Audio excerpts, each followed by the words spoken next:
If we've got nothing else to do, why don't I tell you a story?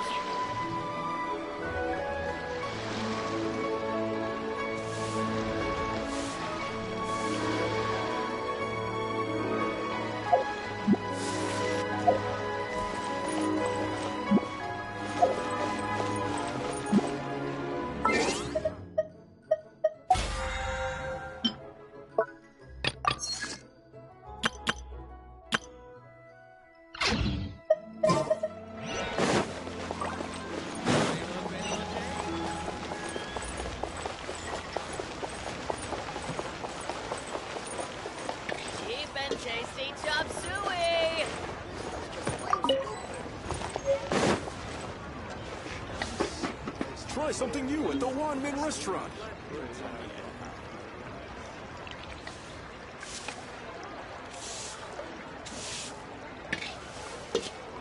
Wow. Leo's really got a lot going for Have you ever kept goldfish as pets? They're very cute.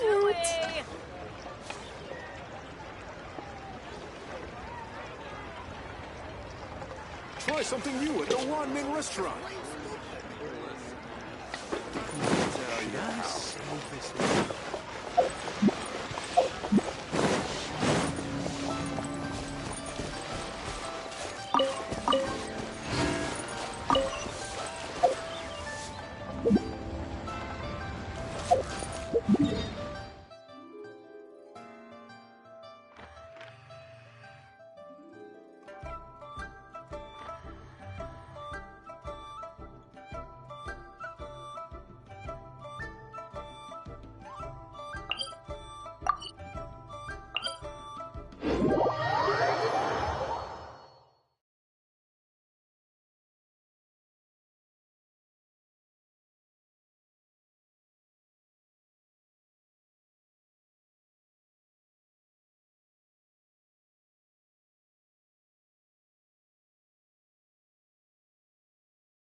it to Sumeru, our next objective should be to head to Sumeru City and find a way to meet with Lesser Lord Kusanali. And speaking of Lesser Lord Kusanali, even though we haven't heard too much about her, she doesn't seem to be the same deity who abducted your sister. But even so, people call Sumeru the Nation of Wisdom, you know. If we can get a chance to meet the God of Wisdom, maybe she can give us some useful information.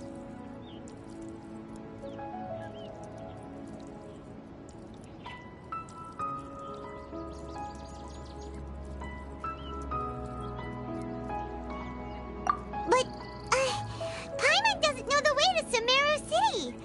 Maybe we can climb up to that spot with the statue of the Seven on it. That'll give us a way better view of things. Even if we can't see exactly where the city is, at least we'll be able to check for some smaller settlements nearby. Wait a second. Look! There's someone up ahead!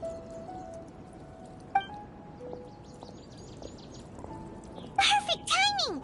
Now we can just ask for directions rather than wander around like lost adventurers. Hey there!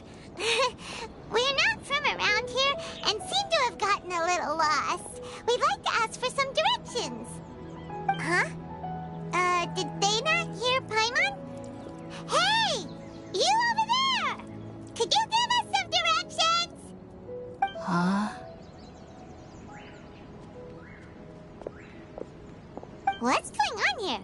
There's no way she could have missed that. Oh, wait! Could she be ignoring us? How dare she?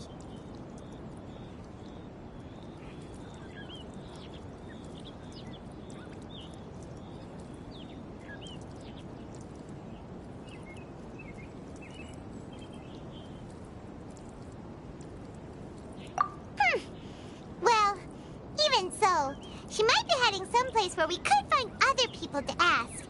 Let's keep our distance and follow her. When we get the chance, we'll just ask someone else for directions.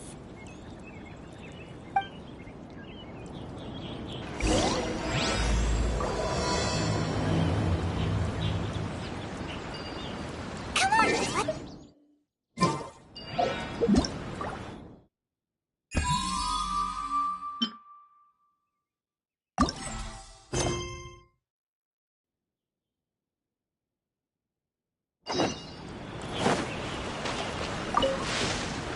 Yikes, I'm starting to lose count.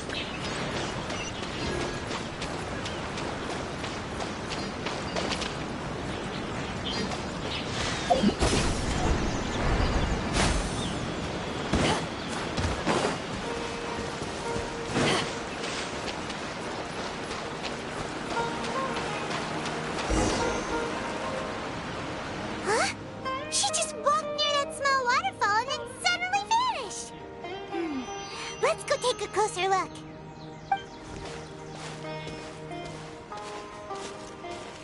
Paimon thought this cave would lead to a village or something, but, it looks like that's not the case. Look, she's sitting over there. Wait, she couldn't possibly be living here, could she?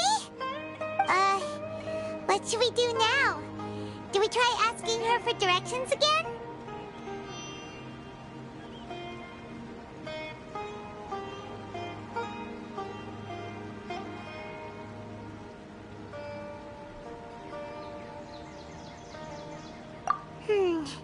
It looks like she's meditating or something. If we bother her now, she probably wouldn't let us off very lightly.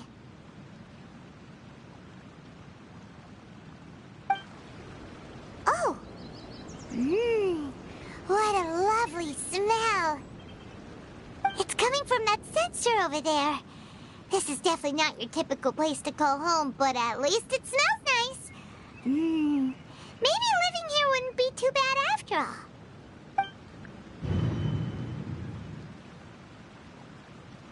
Huh? What's the matter? You don't look too good. What? Is the smell making you feel sick? Strange. Paimon doesn't feel anything.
been out for a long time now.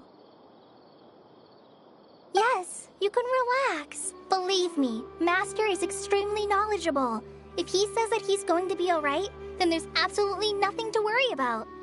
Oh, are you awake now? Oh, thank goodness! Traveler, you're finally awake!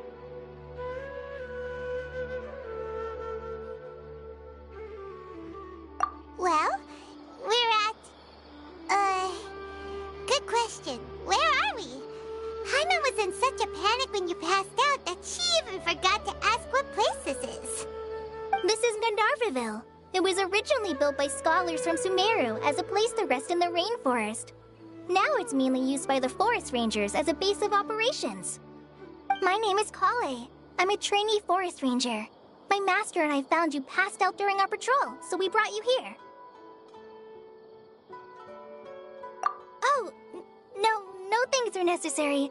I didn't do anything really. By the way, how are you feeling now? Any discomfort? Oh, that's Master's herbal medicine you're tasting. He gave you some while you were unconscious. Before I forget, Master mentioned you should take more medicine once you wake up.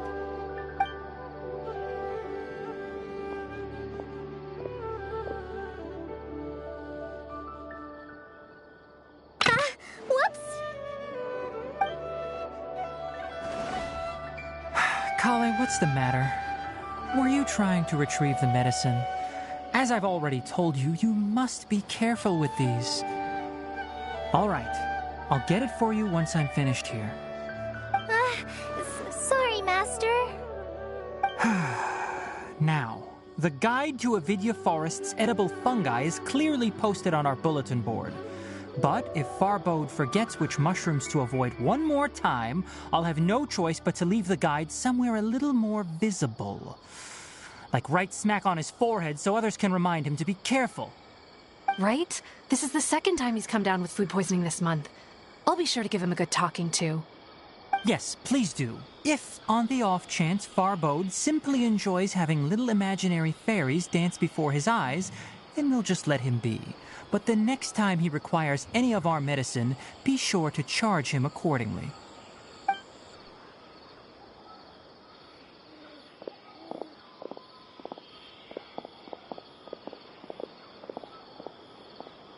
So, how are you doing? Feeling better? Oh, this is my master, Forest Watcher Tighnari. He is chief officer over all the rangers here in Gandharvaville. I already informed Paimon about the reason you fell unconscious earlier. But now that you're awake, let me explain it for you as well. It is common practice for Sumeru scholars of certain darshans to dedicate themselves to training and meditation in isolated areas, particularly the nearby forests. While meditating, they use a certain incense known as spirit borneol to help calm their minds as they enter a state of deep rumination. In hopes of asking directions, you two followed a scholar named Hypatia into her cave. The incense you smelled inside was the spirit borneol I just mentioned. That incense typically has no effect on most people, but for a very select few, it can have profound effects on one's cognition, as you experienced firsthand. Does that make sense? Very good. Now, answer me this. Did you feel anything after passing out? Say, any out-of-body experiences? Or did you see anything while unconscious?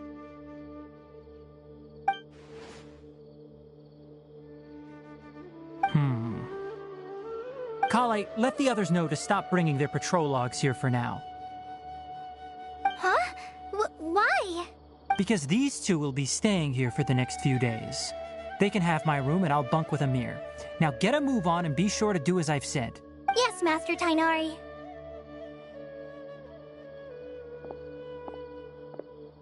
Wait, hold on a second. Can you tell us what's going on? Sure, let me fill you in. I originally planned to send you on your way once you finished your medicine. However, it appears now that you should stay a while longer in Gandharvaville for further observation while you recuperate. Further observation? No need to be hasty. As long as you have the capacity to judge between right and wrong, I promise that you'll understand the gravity of the situation once I explain everything to you. Based on what you saw after smelling the incense and losing consciousness, we can conclude that you experienced a powerful hallucination, which suggests your mental state is not in the best of shape. If you're skeptical, have a whiff of this. Oh, are you okay? You're experiencing a similar sensation as when you passed out, aren't you? So even though your condition is stable as of now, if I were to haphazardly let you leave, it's highly likely that you'd suddenly pass out again somewhere else. The rainforest is home to many fierce animals and hazardous areas.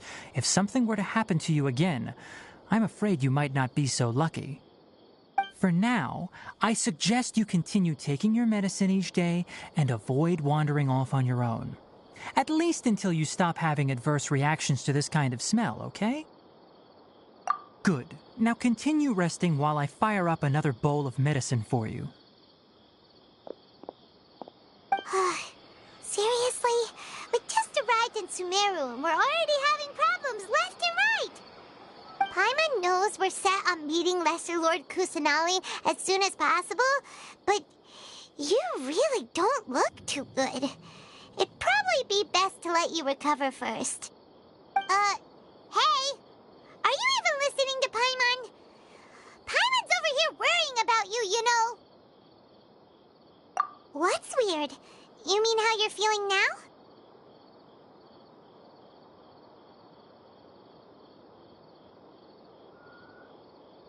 You mean the vision of tree roots and red skies you saw? But if those weren't hallucinations, what could they be?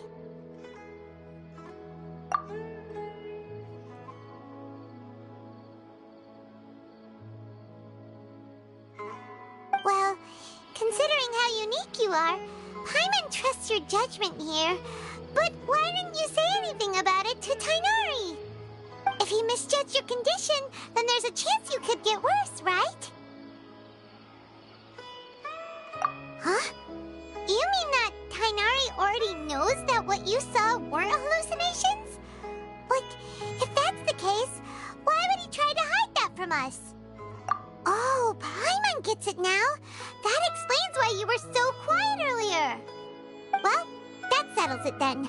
We'll stay here to rest up and figure out what's going on with your But it seems like asking Tighnari might not be an option anymore. What do you think we should do? Good idea. Collie's pretty friendly. We can ask her tomorrow about what she knows regarding the Dendro Archon and customs in Sumeru.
All right, next let's see. Right hand, Yes, not bad. But please remember that you still need to be careful. Understand? Yes, I will. By the way, Master, I still haven't received the patrol route for today. Look, Colley, today's patrol will be a long one, so you won't be coming along this time. Besides, there's a chance we may encounter... well, you understand. But I have a vision too! Am I useless to everyone now? Don't talk like that, Colley. This is not something you need to be worrying about right now. Ah, there you are. Feeling any better? Yeah, since we'll be staying here for now, we thought we might as well try Seems you're not the type to sit back and take it easy for a while, huh? In that case, perhaps Colley could take you two for a patrol south of Gandharvaville for the day. And if you're feeling up to it, you can be responsible for cleaning the Statue of the Seven. Tighnari, we're ready to head out. Roger, I'll be right there. All right, we'll be heading into the forest now. I'll leave any further details to come. Yes, you can count on me. So, Colley, what exactly are we going to be doing today? Tighnari mentioned cleaning the statue just now, but, Well, a forest ranger's responsibilities can be pretty diverse. They handle a variety of tasks, like checking the condition of outlying roads, maintaining forest facilities, ensuring fire prevention standards are met, and providing assistance to travelers and locals. As for Master, well, he has to handle more dangerous areas of the rainforest. Today we can perform routine checks on the pathway lamps as we make our way to the Statue of the Seven. Paimon, traveler, this way! You can leave the task of checking the lamps to me. In the meantime, you two can keep an eye out for anything unusual.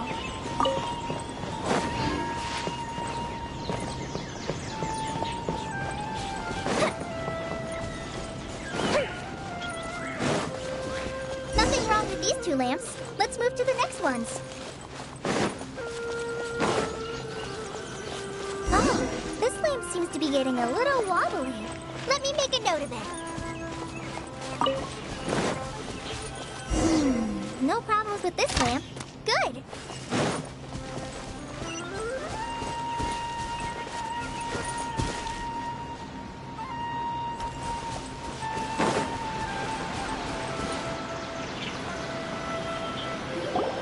The Statue of the Seven is up on top of that large rock formation. You must have seen it when you came down this road before. It's pretty high up there, isn't it? Don't worry. If you're afraid you can't make it up there, I'm sure Master wouldn't mind if you don't clean the statue. Oh? I guess I'll leave it up to you then. There's not much footing once you reach the statue, so be careful up there. Paimon will fly up with you and help you with those hard-to-reach areas. By the way, Colley, do you know anything about the Dendro Archon? You know, what's she like? That depends. Are you referring to Greater Lord Rukkhadevata or Lesser Lord Kusanali? Huh? Greater Lord Rukkhadevata? Oh, is that the name of the former Dendro Archon? Uh-huh. Greater Lord Rukkhadevata was Sumeru's first Dendro Archon. She created the rainforest as well as the Wall of Samiel around the desert. Her works provided a means of peaceful living for everyone. To the people of Sumeru, she's not only a symbol of wisdom, but also of power and kindness. Unfortunately, she disappeared in a great calamity that occurred a few hundred years ago.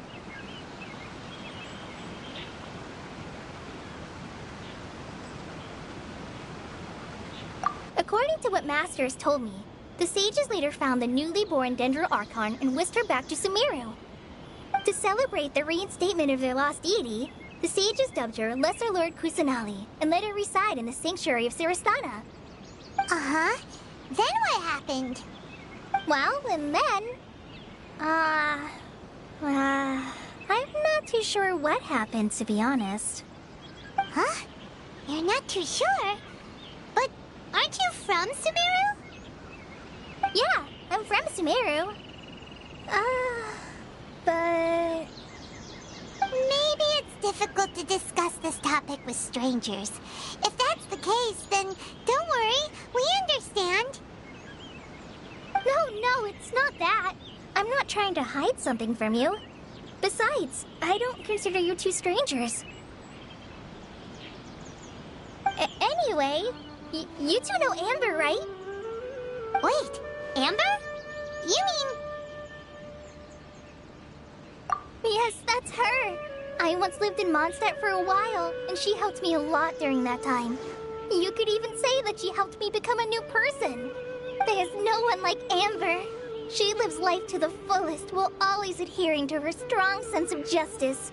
She's ready to answer the call for action at any moment, but is also very understanding of others. She's like the spark that lights the fire in everyone's heart around her. If you ask me, she's a prime example of a true outrider. She's the first person anyone coming to Mondstadt will meet. You can't help but be enthralled by her charm and enthusiasm, causing you to fall in love with the lands of Mondstadt and...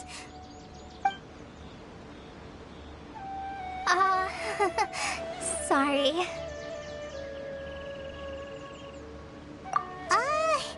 Paimon thought the work of Outriders was a little different from what you just described, but one thing's for sure, you really like Amber. Sorry. I was rambling on just now. It must have sounded kind of weird.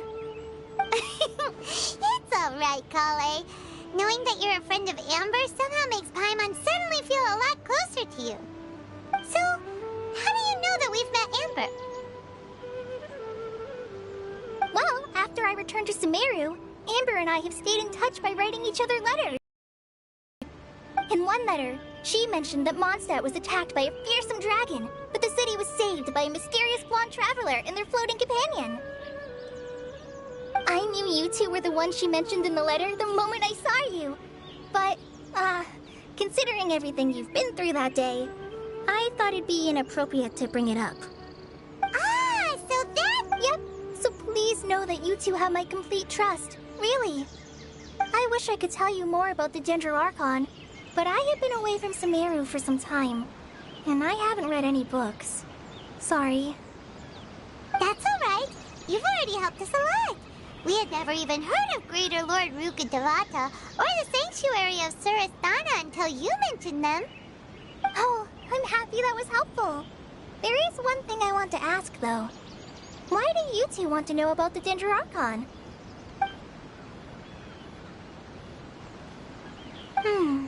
So that's why you're here.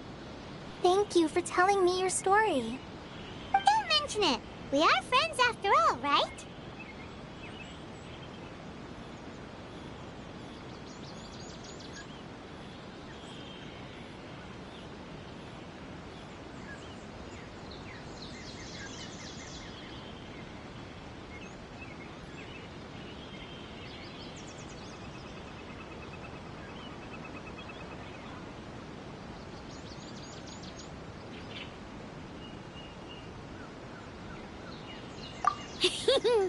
Alright, we have a statue to clean. You both have my thanks. While you two are up there cleaning, I'll go ahead and inspect the forest canopy. Let's meet back here shortly.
At it, the deity that's carved on the statue is kinda small.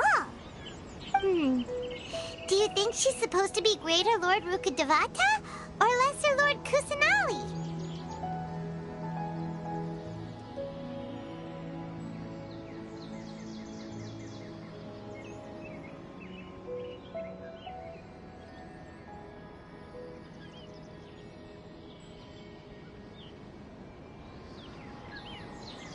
The name does seem to fit the statue somehow. Well, anyway, we'll have to figure that out later. Let's get started on cleaning the statue. Paimon will fly up and take care of the top, and you clean everything below.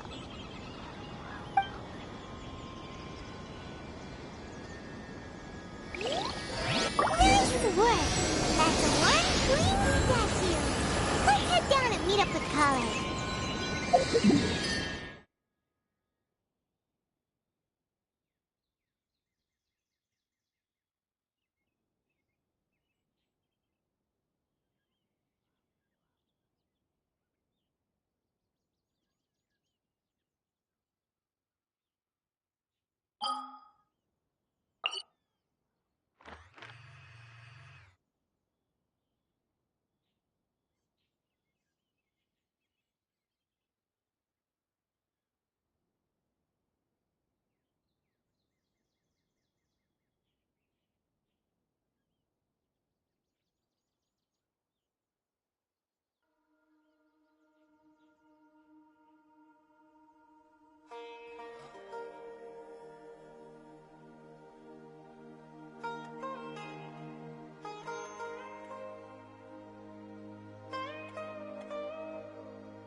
must be tired after all that climbing.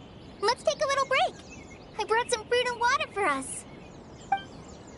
Yay! Food! What kind of goodies did you bring?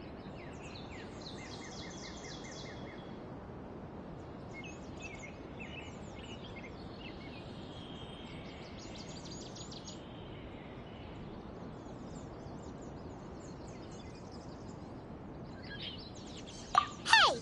Don't be a party pooper! I prepared a nice portable dish that forest rangers like to eat called Pita Pockets.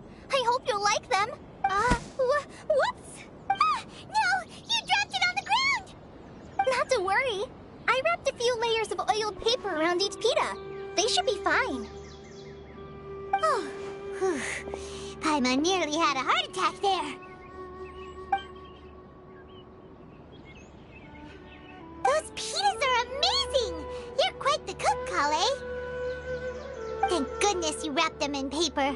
Paimon wouldn't have been able to sleep at night knowing something so tasty had been wasted. You really know how to compliment the chef, Paimon. Since you liked it so much, I'll be sure to give you a copy of the recipe sometime. I'll even include all my personal cooking pointers, so you'll be making your own pita pockets in no time. Yay! Thanks, Colley! It's hard to believe someone as diligent as you could have clumsy moments, too. Oh, I guess it happens from time to time. So, Colley, don't you think that Tighnari's a little too strict with you? He won't let you touch anything without his permission. Paimon knocks stuff over all the time flying around the Traveler, but he's never said anything. Everyone has their clumsy moments. No, you've got the wrong idea about Master. Sure, he may seem a bit harsh at first, but with some time, you'll see that he's actually very kind-hearted. I've heard the veteran rangers say that Master is from some ancient and mysterious race that is known for their cunning wit and reclusive nature. Oh, by the way, you've heard of the Academia, right? Well, there's a group called,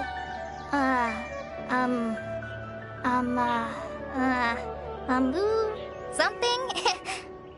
Well, anyway, because Master does a lot of research on plants, sages from the Academia have written him many times, inviting him to take up an official position there. But Master declines their offers every time, saying, Sumeru City is too noisy. It'd be bad for my ears.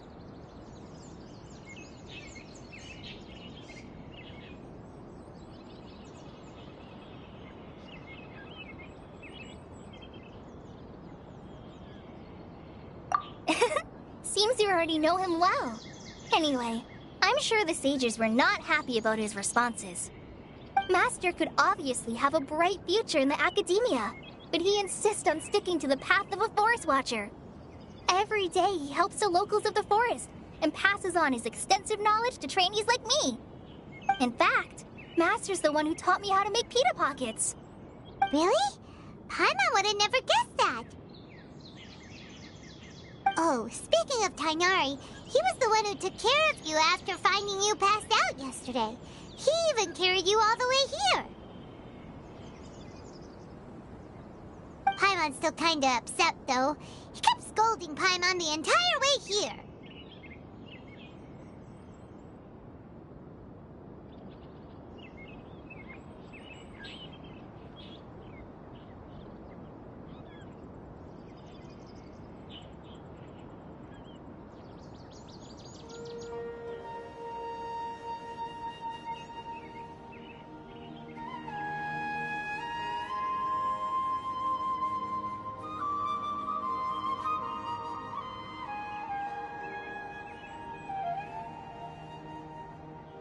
Oh no, I'm sorry. Master might have been overreacting a little. But, it's mostly because Paimon wouldn't stop yelling, Why, oh why, is he going to die? It probably started to get under Master's skin after a while. Hey! Don't laugh! Paimon was genuinely concerned about you.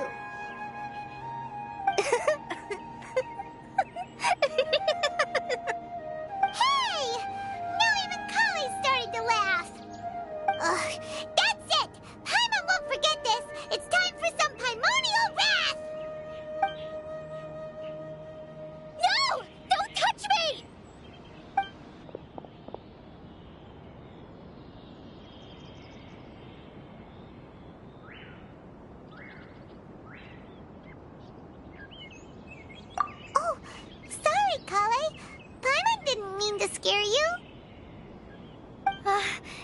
No, I just... I didn't mean that. Colley, are you okay? What's the matter? No, I'm... I'm fine. I'm sorry. I must have startled you both reacting like that. Oh, well, it's getting late now. Let's hurry back to Gandharvaville. I think Master and the others should be back by now, too.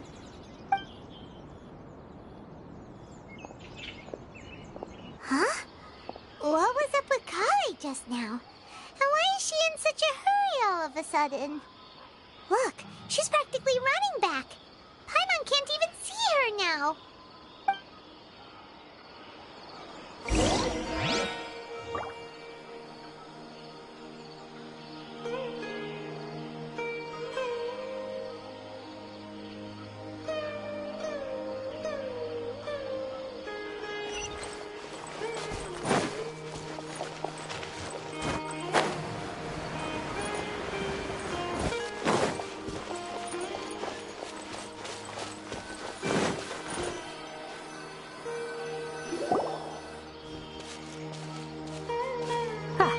Traveler, you've returned.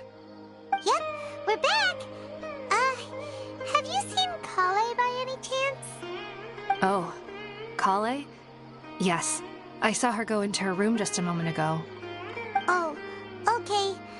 Guess we'll just have to wait and talk to her tomorrow then.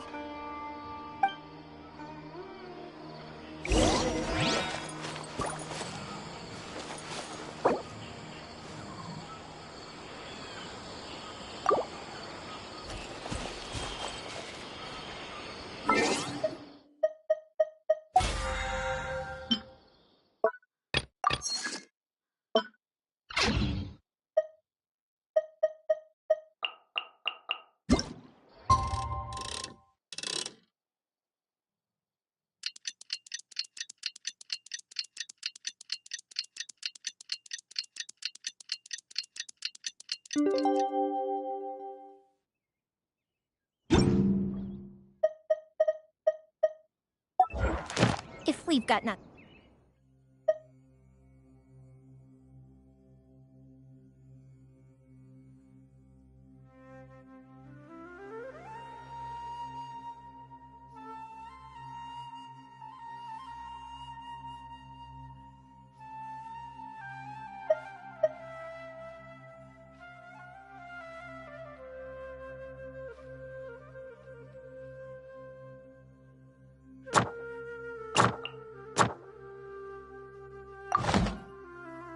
Else to do.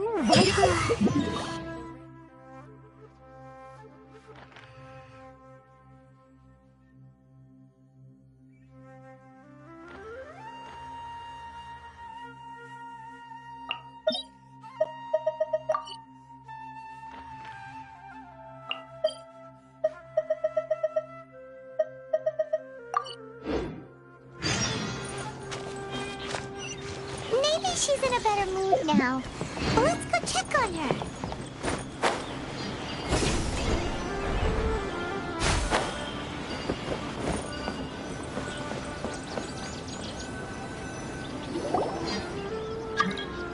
Ah, it's you two. I was just about to go look for you. Huh? Tighnari? What are you doing here? Where's Colley? I came to check on Colley's condition. To put it simply, she's not well. You mean she's sick? How could she be... Oh, wait a minute. Could it be because of what Paimon did yesterday? No need to worry. Something as small as you could never harm her. This sickness is something that Colley has been dealing with for some time.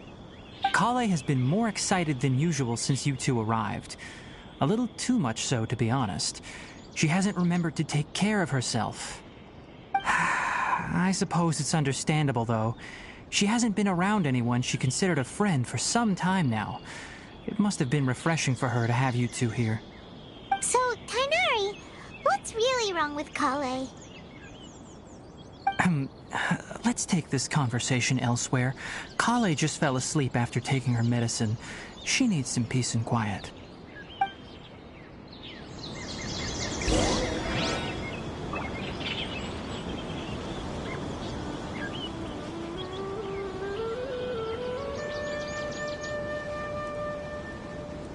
Have you ever kept goldfish as pets? They're very cute.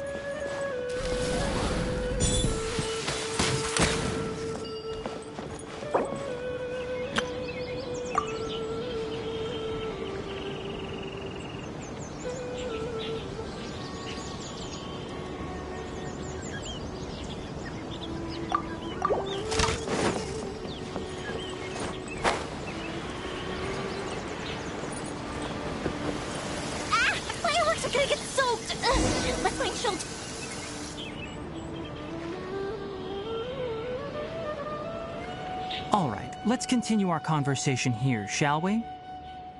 To be honest, I hadn't realized that you're that honorary knight from Mondstadt until Colley told me just now. I've also heard all about your deeds in Liyue and Inazuma. So, just to clarify, what I'm about to tell you about Colley is not because of who you are or your past feats. Instead, I am going to tell you because... well, because Colley asked me to. And honestly speaking, I was against Colley revealing her past to you. But she insisted, saying you two treated her with sincerity and as a friend. So now she wishes to reciprocate the gesture. So, Tighnari, what exactly is wrong with Colley? You said this is something she's been dealing with for some time. Just how serious is it? Right. Ever since she was a child, she's been afflicted with a disease called Elazar. Elazar? Yes, it's a disease unique to the lands of Sumeru. It is characterized by dark and hardened scales that form on the body. At first, the afflicted may only feel mild numbness on the affected area of the skin. However, as the disease progresses, one may begin feeling fatigued and even experience peripheral paresthesia. In its final stages, the disease strips a person of the ability to control their own body, and they effectively become completely immobile. That sounds terrifying. Wait, hold on. So when Colley seemed to be acting a little clumsy earlier, it was because... Correct. That would be the effects of Elazar, which is precisely why I do not want her carrying or holding anything, lest she ends up hurting herself. With appropriate treatment, the disease can be effectively controlled before it progresses to a more serious stage. However, there is unfortunately still no true cure for Elazar. Nevertheless, Colley's mother still hoped that there was something out there. She handed Colley over to an organization known as the Fatui after one of their members lied and said they had a cure. What? The Fatui? Ah, it appears you are already familiar with them. That'll save me some explanation. Anyway, the person who eventually rescued Colley and brought her to me for care said that she had been given to a harbinger known as the Doctor. I have no idea how this doctor managed to do it, but her case of Elazar was completely stable for all the years that Colley was with them. However, Colley's days with the Fatui were anything but pleasant. Colley is a resilient individual and always tries to appear cheerful, but her experience with the Fatui has left deep scars. Even now, she can still feel deathly afraid of someone touching her. Oh, Paimon had no idea Colley's been through so much suffering. Oh, by the way, Paimon, Colley wanted me to tell you that she's sorry for scaring you yesterday. She also wanted both of you to know that she's sorry for hiding her illness. She doesn't need to apologize. None of this is her fault at all. Well said. I hope you'll get a chance to tell her that in person the next time you see her.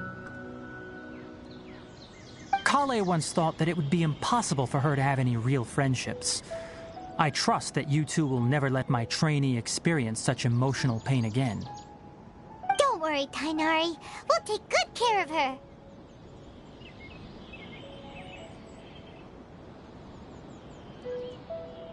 Well, it's not too serious at this point. She overexerted herself the last couple of days, which is what led to her breakdown this time. As long as she has taken her medicine and gets plenty of rest, she should get better. Though, I must admit that Colley's condition was much more stable when she first arrived here in Gandharvaville. She was interested in the work of the forest rangers the moment she saw us. I could see that she was serious about learning, so I felt compelled to ask her to join us. Her stamina has gotten much worse recently. Though a moderate amount of physical exercise is always necessary, I'm afraid the long-distance patrols are a little too much for her now. All right, now that I've told you about Collie's past, I think I'll head into the rainforest to find some ingredients needed for her medicine. I'll see you two later.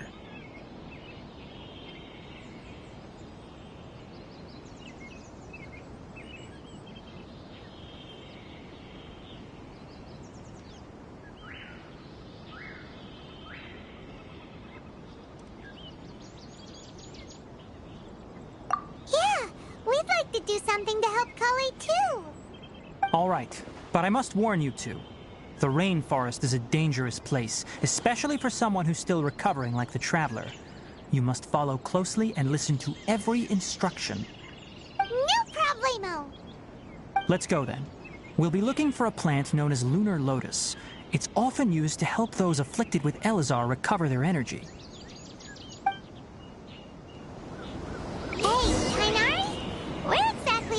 To find this plant? Lunar Lotus can be found all over the rainforest, but it often grows right here around Gandharvaville. Given the name, it sounds like we should be looking for it in the water. You are correct. Lunar Lotus grows in the water. When fully matured, they look like giant blue flowers floating on the water's surface. Quite an attractive species, if you ask me. The large petals are actually the plant's leaves and sepals, which surround a very small flower. You should note that many of the plants found in Sumeru have names that are contrary to their species. Take the Kalpalata, for example. The plant is not a lotus at all, but rather a vine. And then there's the Sumeru rose, which is not a rose, completely contrary to its name. Oh, huh. Okay then. Note to Paimon. Never bring up the topic of flowers with Tighnari.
Lost ancient literature.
There should be lunar lotuses growing somewhere in this area.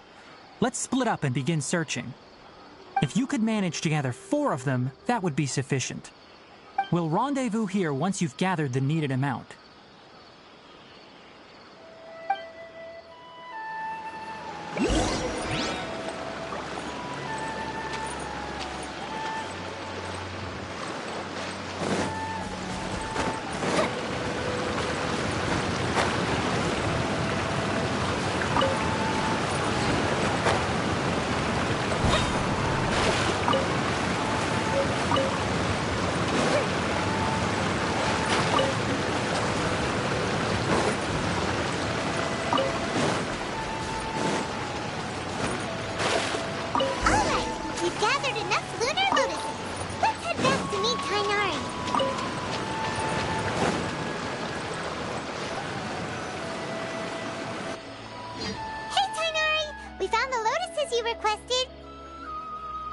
Let me take a look. Good, very good. I'm quite glad you two came along. Your exploration experience helped save me a lot of time here. Hey, Tainari!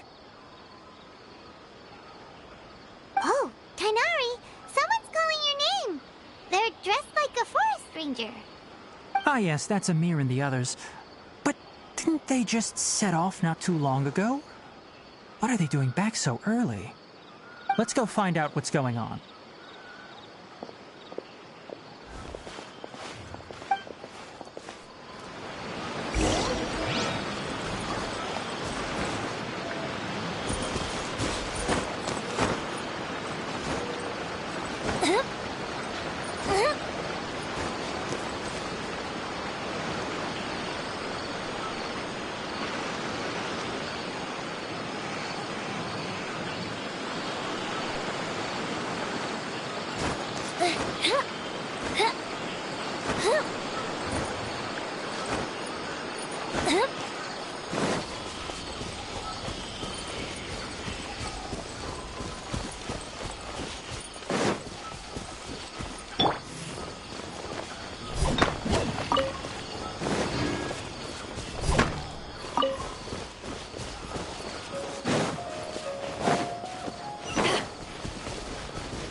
A valiant endeavor.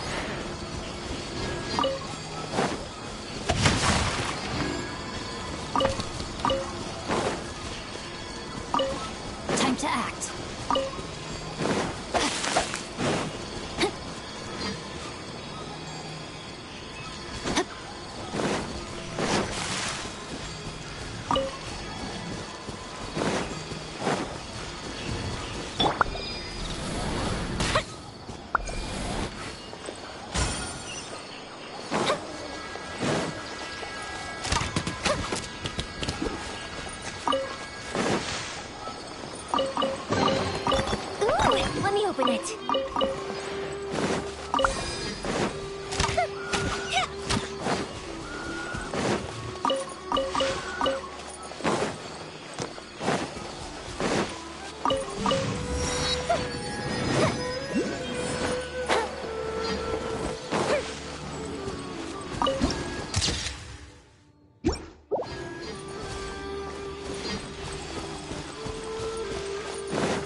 your fate.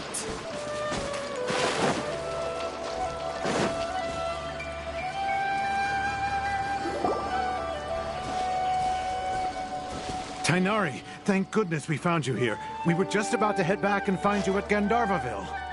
What's going on? We just discovered a Withering zone. The Withering is back?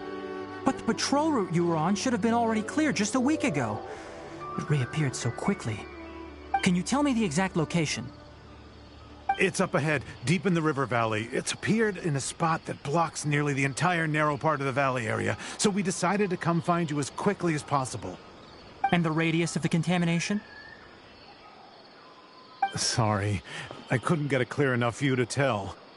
No one in our patrol team had a vision, and it appeared to still be spreading, so we didn't risk getting any closer.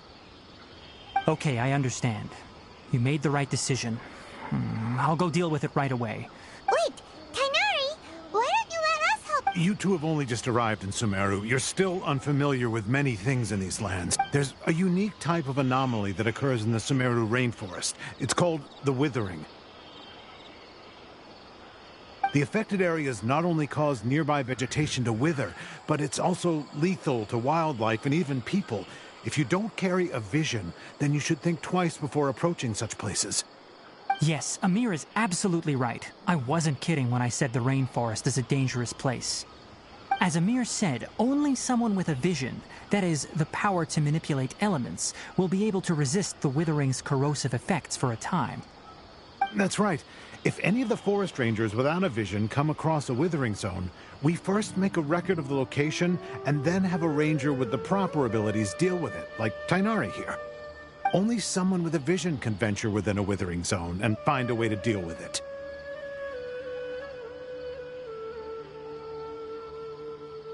But you don't seem to carry a vision.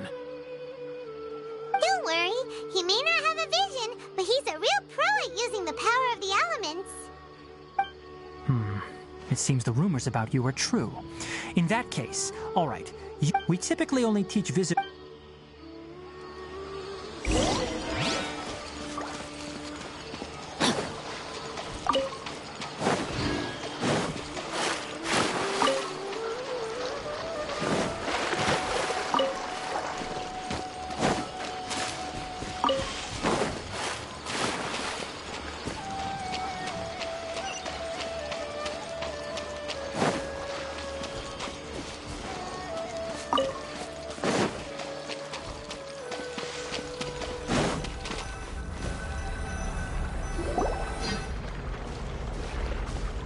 Stop.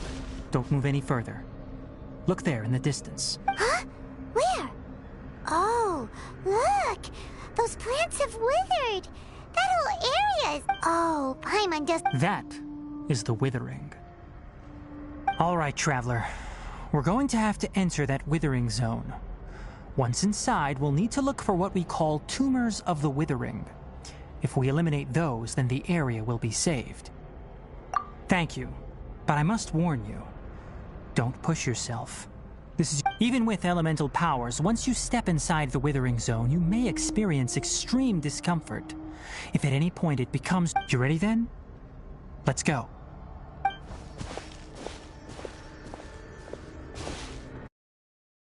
First, we must locate any branches sustaining the Withering zone.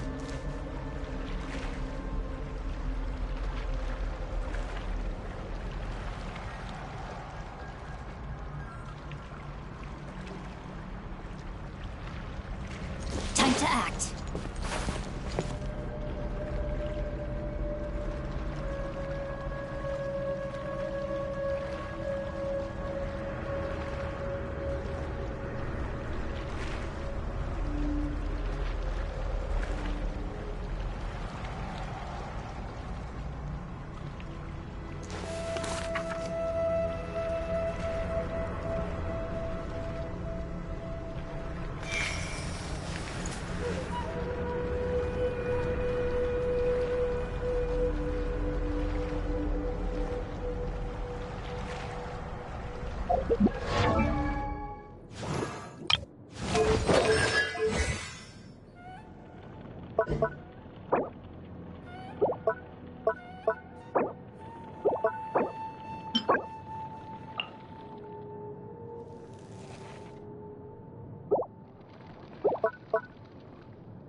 Body and mind.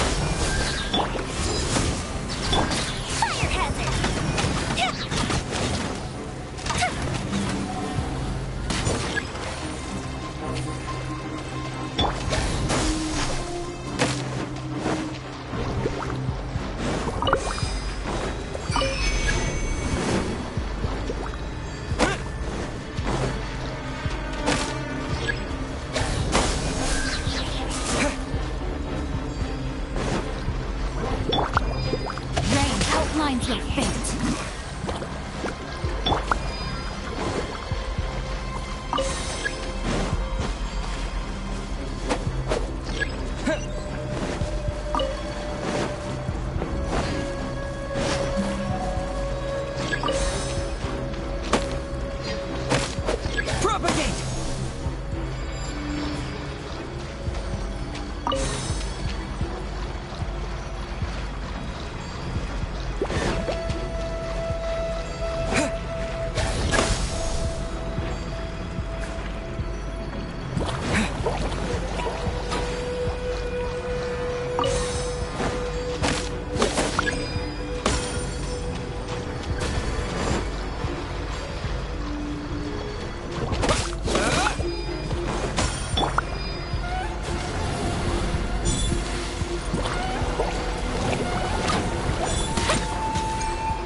Now that all the branches have been cleared, we'll need to take care of the tumor.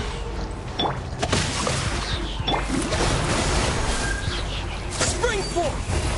To ashes! Time for a light show!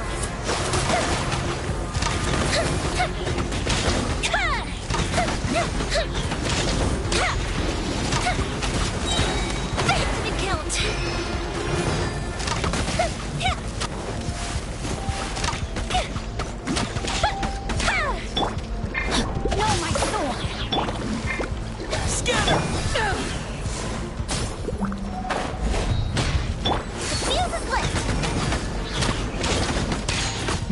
Destroy the tumors of the Withering!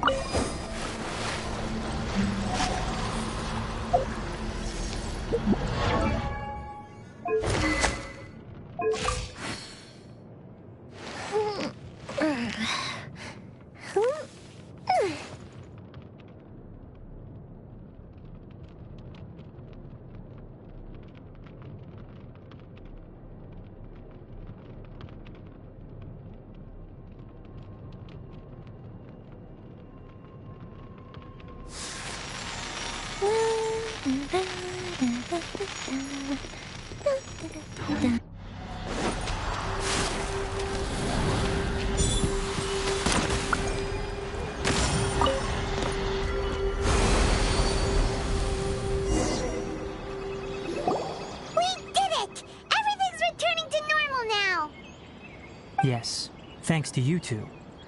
We were able to quickly restore this area back to normal. Tainari? You make it sound like we did well, but why does Paimon have the feeling you're worried about something? It's that obvious, huh? Alright, it's like this. Recently, the rate at which the Withering Zone appears has been increasing. Even though we were able to quickly clear that Withering Zone, it won't be long before another one appears. If that simply meant more work for me, then that wouldn't be an issue. But it's far more severe than that. The Withering is leaving lasting effects on the rainforest itself. For instance, even though we cleared out the Withering Zone, many of the plants that were affected will not recover. This presents a crisis for the ecosystem itself. Many plants in the rainforest are already in decline, directly impacting the wildlife that depends on those plants. And most disturbingly, as the appearances of Withering Zones have started to increase, Collie's case of Elazar has also become more serious. Huh? Well, why's that? I'm still not sure of the exact reason. However, I've received word from acquaintances at the academia that similar cases are being reported for patients with... No, none that we know of. The Withering has been recorded in Sumeru for millennia. It's said that it originates from the depths of the world. By the way, have you heard of Irminsul before?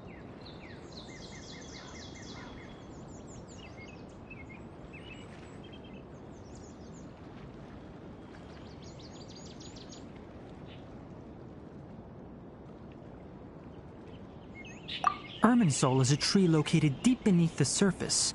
Although it isn't like any tree we know in a biological sense, you can basically think of it as a large tree that grows downwards rather than upwards. I'm sure you've heard of Ley Lines, right? They're like the roots of Irminsul, spreading and extending from a massive cavern deep underground all the way up to the surface.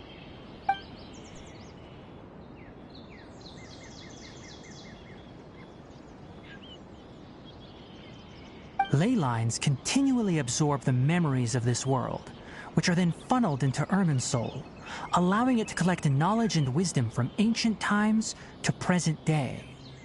The Dendro Archon is known as the God of Wisdom because her consciousness is directly connected to it.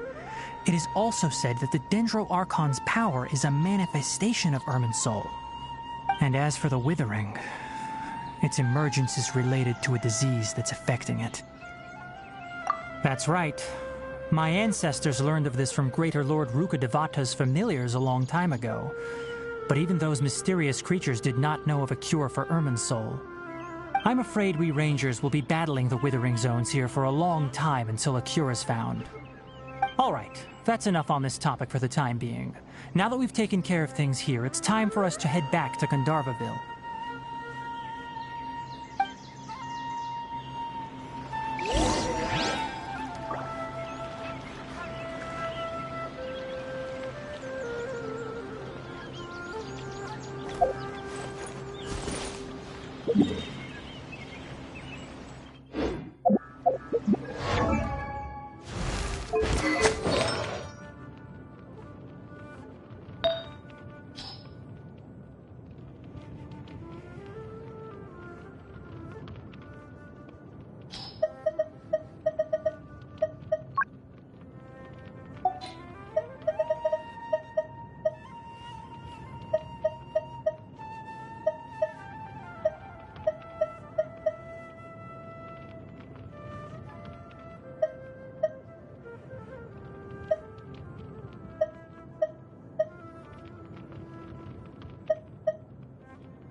Oh?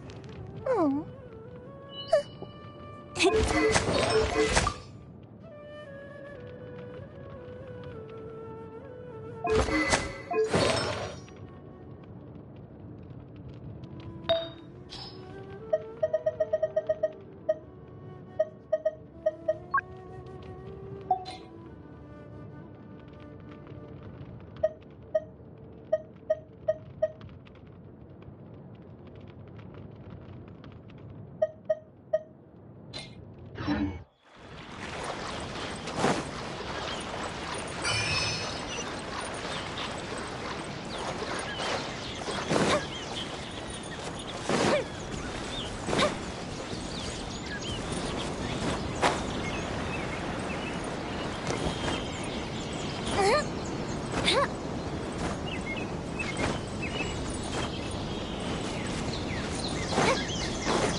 Another test subject.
Tighnari, you all made it back.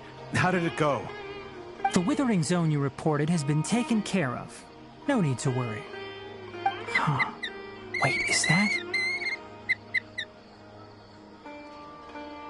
Oh no, Hypatia!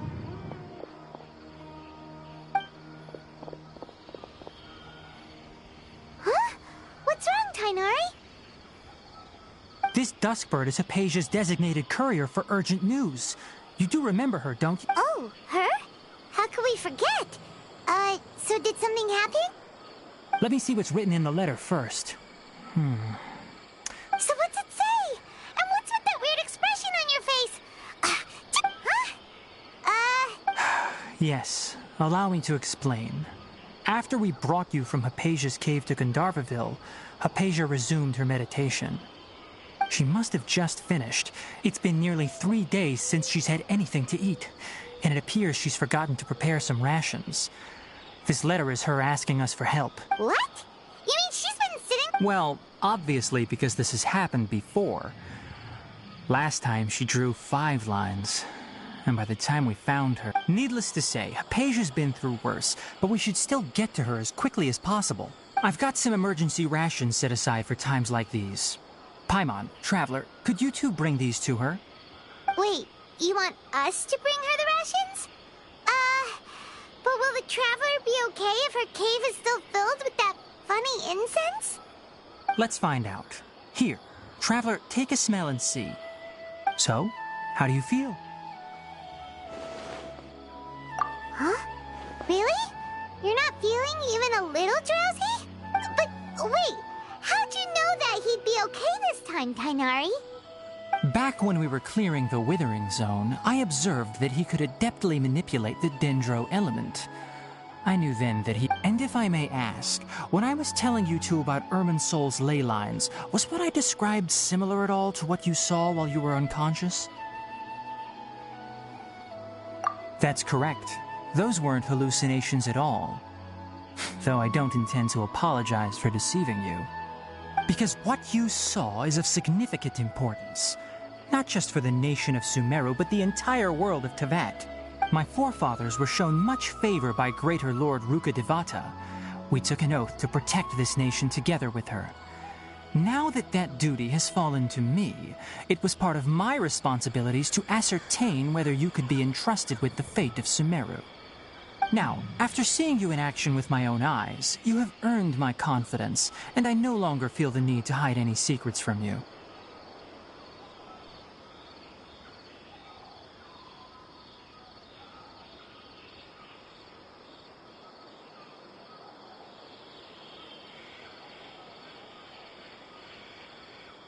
When you passed out, your consciousness had connected directly with Irminsul. What you witnessed were actually real memories contained within Irminsul itself. I could try to tell you more, but it would be better if you went to ask Hypatia instead. Her focus on meditation and use of Spirit Borneol are aimed at establishing a connection with Irminsul, just as you did. That sounds nice and all. That was because when you ran into her, she was in a special phase of her training. During that time, she must avoid communicating with others. Please, wait here for a moment.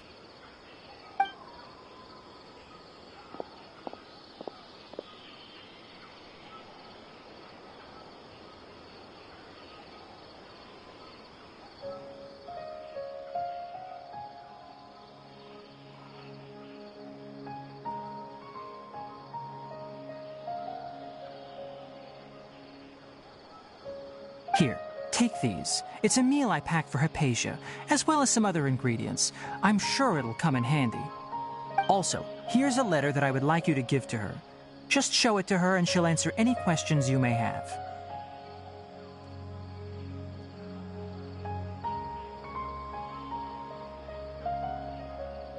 No. I should be the one thanking you. You've both been a great help these last few days. Yesterday... Hypatia should still be in the cave. Let's go inside and see how she's doing.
Watch me make a snowball!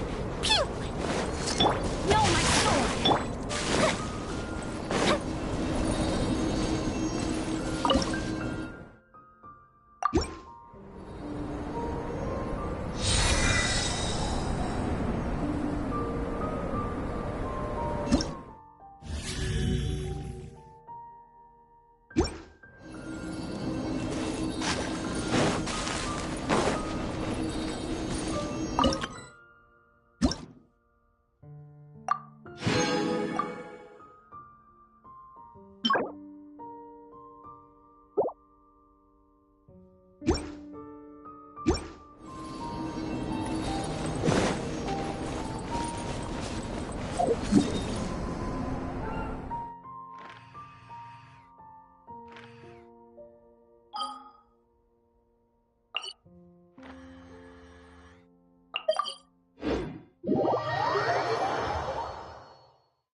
What?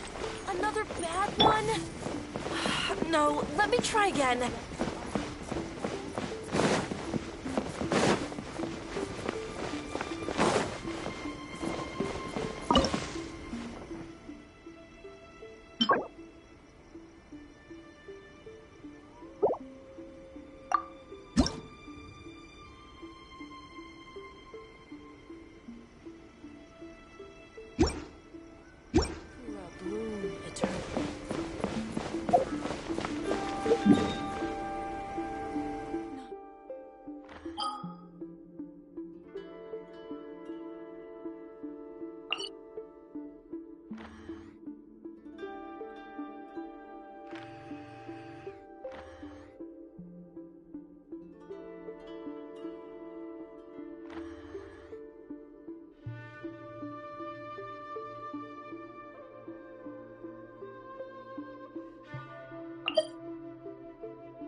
Hypatia should still be in the cave.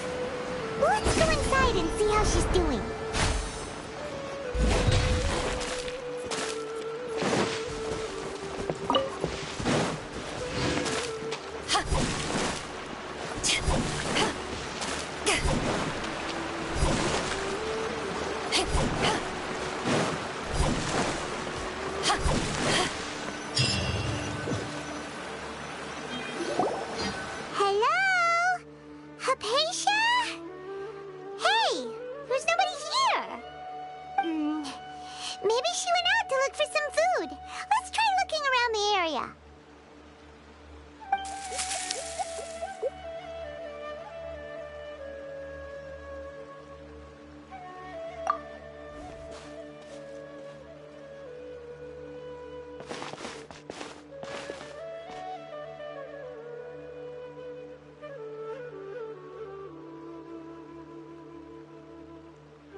Hypatia, are you alright?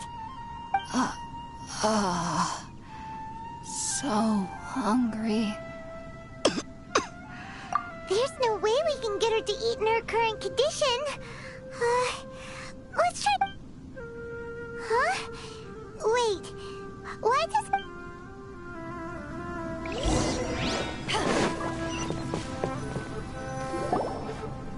Huh? How'd things out here end up looking like this? What happened? And where are we?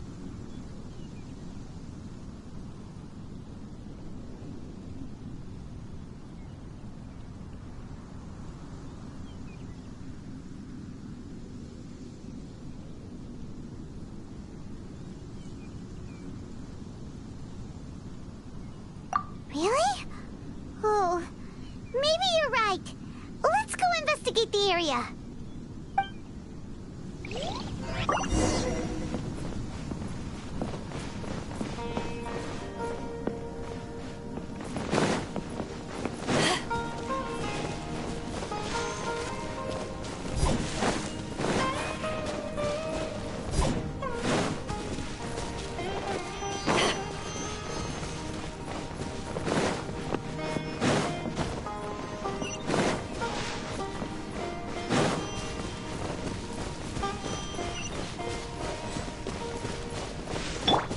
Outlines your...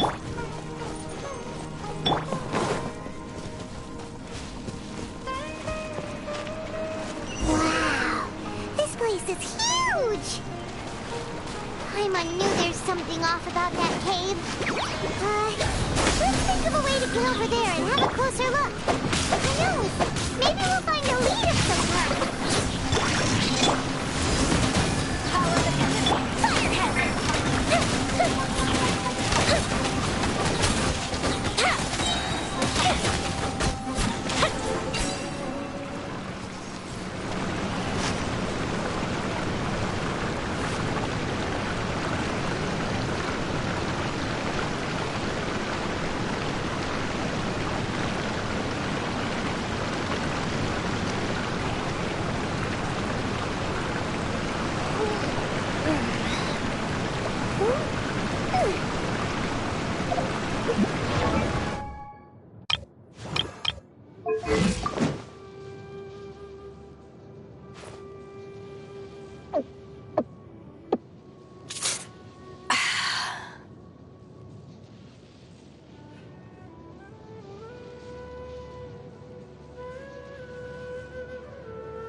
If you ever want to trade tactics, I'm always ready.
Have you ever kept goldfish as pets? They're very cute.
everything around us suddenly change?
What is going on here? This place is getting weirder by the minute. Hey, what's the matter? You don't look so good.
We meet again, traveler. The Abyss Herald! What are you planning to do in this strange place? Strange place. Clotting.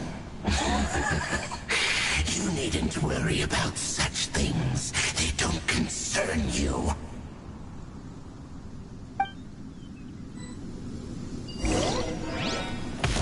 Bow before the Abyss!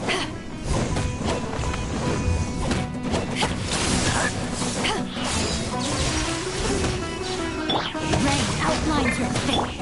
Abyssal roar! Firehead!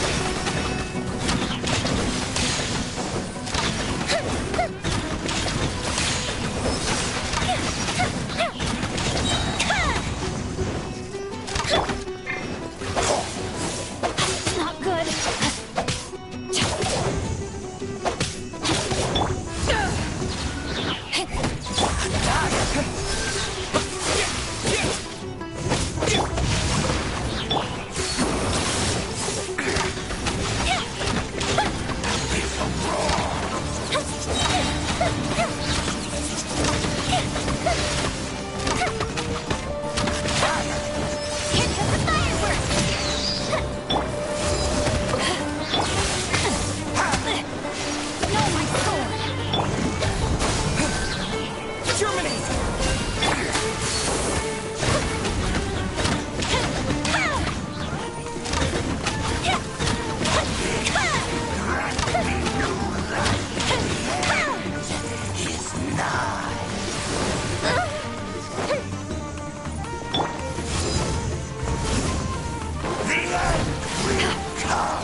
we beat this guy. Oh, Paimon doesn't get it. We faced others like him before. What's wrong this time? Traveler, though you may have managed to avert countless crises before, your good fortune was bound to end sooner or later. It's time you realize how weak and powerless you really are. Your sister. Oh, pitiful traveler. Are you really so ignorant? Or are you just living in complete denial? Her Highness has long since forsaken you. Your meager existence in her eyes is that of an annoying bug, only to be stepped upon. The bonds of love and family which drive you to find your sibling are utterly gone. Your journey is meaningless. But don't you fret now. Today will be your last. Now die!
What do we do?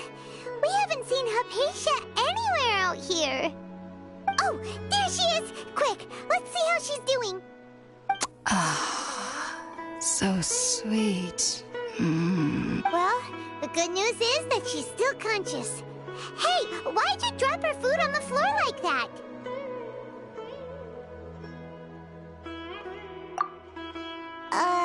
Are you okay? That's really not like you. Anyways, we can talk about this later. We better make sure she's alright first.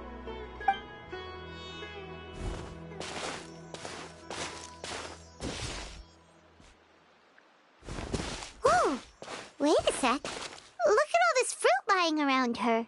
We can put that to good use.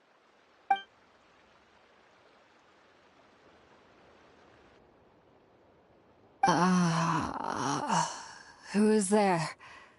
Tighnari, is that you?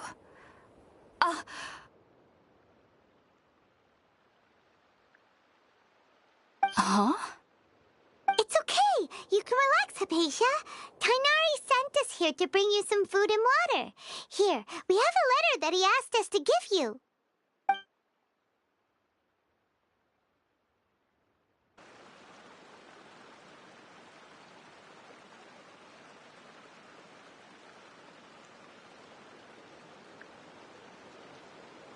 I see. So, you're friends of Tighnari.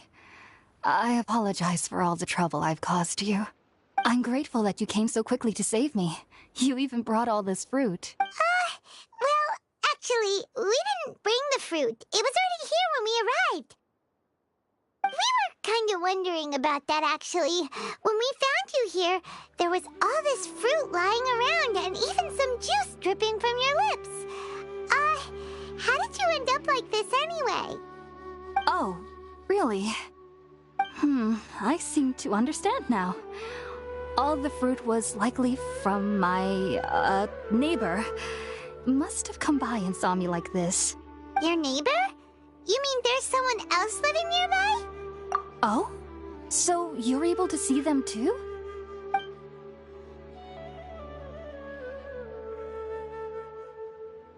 Wait, hold on a second, Traveler. You say that before we arrived, you saw some mysterious creature and suddenly had a strange dream? Isn't that a little too crazy to believe? No, I actually do believe what the traveler is saying. I myself had a similar experience once before and ended up scaring my timid little neighbor here. You needn't worry. They mean you no harm. They only dragged you into the dream because they hoped to buy themselves a little time in order to scurry away.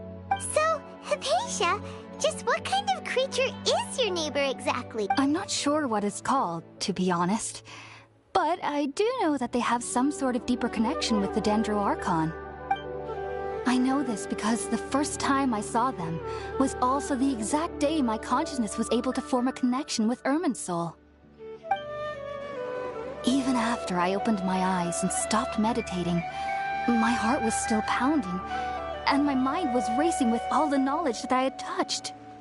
And at that very moment, I suddenly noticed a small figure at the opening of the cave.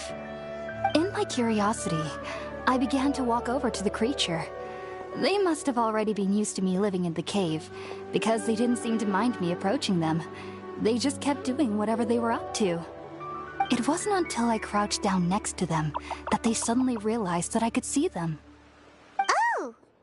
And then? And then I had a dream. By the time I came to, they were nowhere to be seen. I was convinced they'd never show up again. But sure enough, I saw them nearby a few days later, and they weren't alone.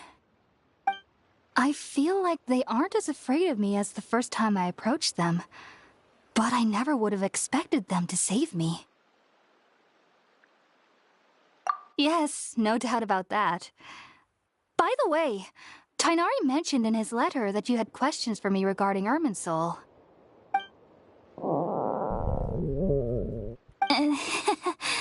Sorry about that. Well, if somebody hadn't dropped the food earlier... Alright, we're up, traveler. Today's menu will feature Sweet Madame and a... Sounds good. I've never tried any dishes from other nations before. I certainly look forward to it.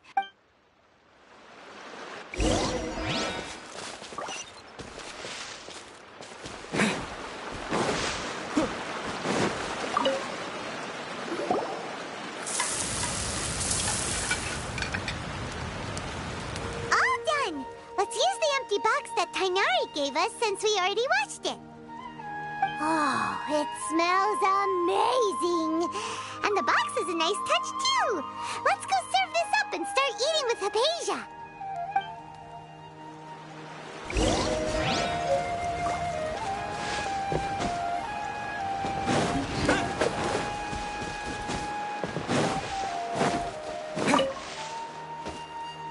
Are you already finished cooking? Smells delectable. I'm truly thankful whenever I can enjoy a proper meal like...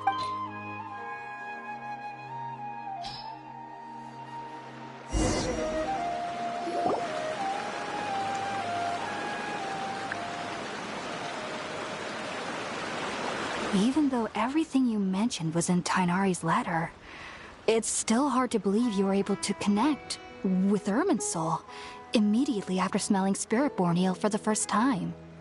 It took me nearly 3 years before I could do so, and everyone at the Academia even lauded me as a genius. You should know that some researchers spend their entire lives without ever successfully connecting with Irminsul as you have. So why does this incense allow people to connect to Irminsul? The ingredients used to make Spiritborn ale primarily consist of plants created by Greater Lord Rukkhadevata. These special ingredients are conducive to heightening our senses to the Dendro Archon's power. Since the root of the Dendro Archon's power lies within Irminsul, we can occasionally tap into her powers to peer into the depths of the earth. Naturally, anyone who can establish a connection with Irminsul in their first ever attempt must be a person of great understanding. Makes sense. But Paimon's got a question. Why was he sensitive to the smell of those plants for such a long time? That was primarily due to his body's unique constitution. Stimulated by the incense, he could perceive the Dendro Archon's power and experienced a sensory overload, hence the adverse reactions. Taking in any scent similar to the ingredients of Spiritborn Ale would cause adverse effects. Not to worry, though. It appears you've already fully recovered. Technically, your body should still be sensitive to the powers of the Dendro Archon, but unless you're using intentional meditation techniques, the scent of Spiritborn Ale should no longer trigger such reactions. I must admit, I am quite envious of your abilities. Even if it meant suffering from pounding headaches for the rest of my life, I'd consider it worthwhile so long as I could connect with Irminsul at will. Whoa, you're really serious? I am a researcher. As a member of the Ritawe Darshan at the Academia, my main area of research is the stars and their connection to the fate of living beings. But there is still so much we don't know, especially regarding the mysteries that lie in the starry skies. Which is why I must turn to the all-knowing Irminsul for answers. If only my perception wasn't so limited.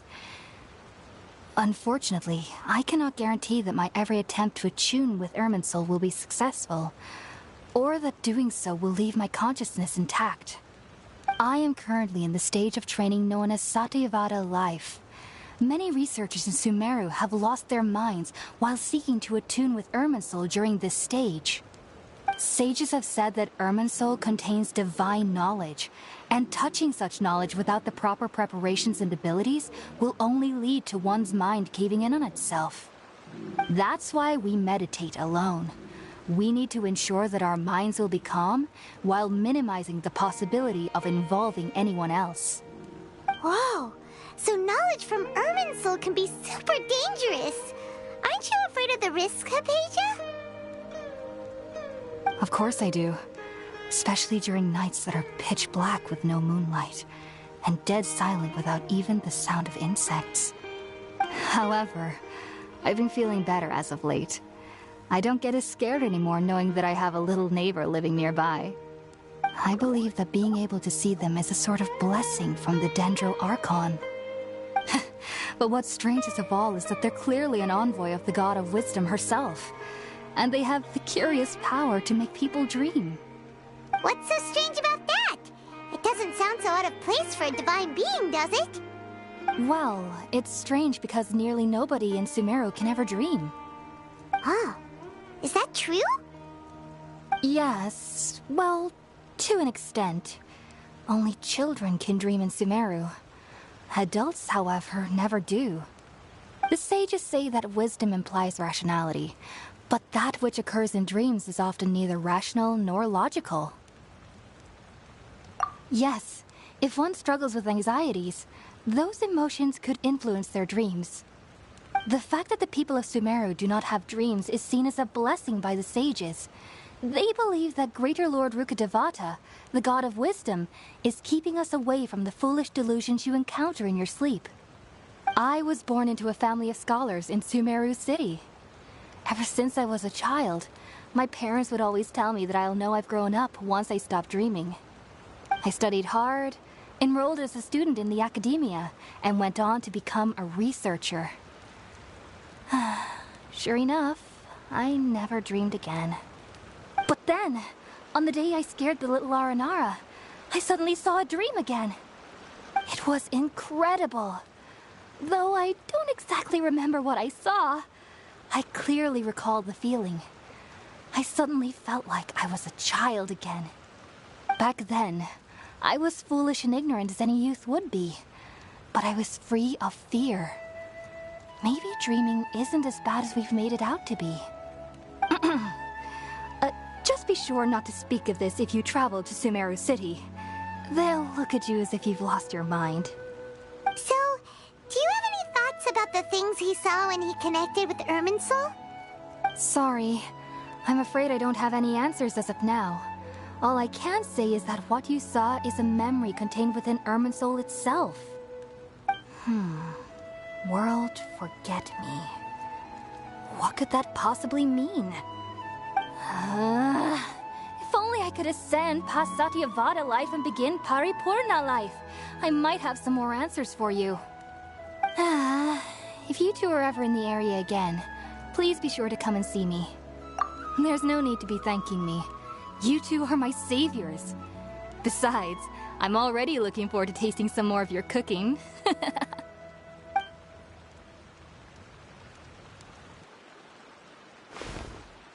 we know Hypatia is alright and had the chance to ask her some questions, Paimon thinks it's about time to head back to Gandharvaville.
Body in mind.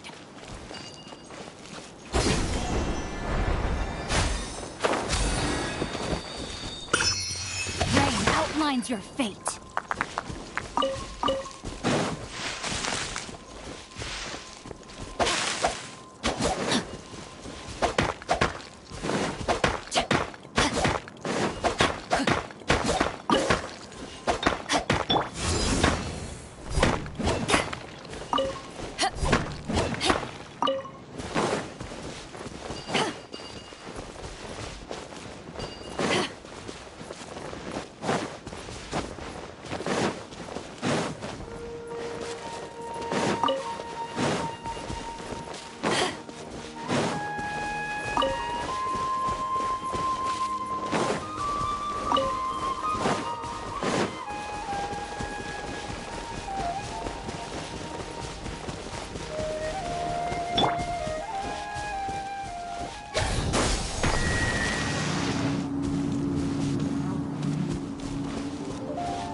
Excellent.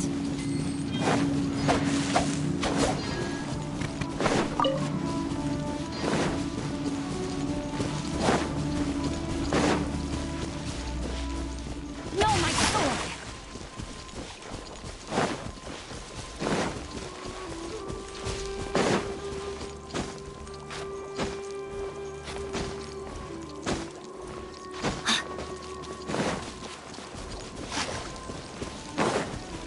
Time to act.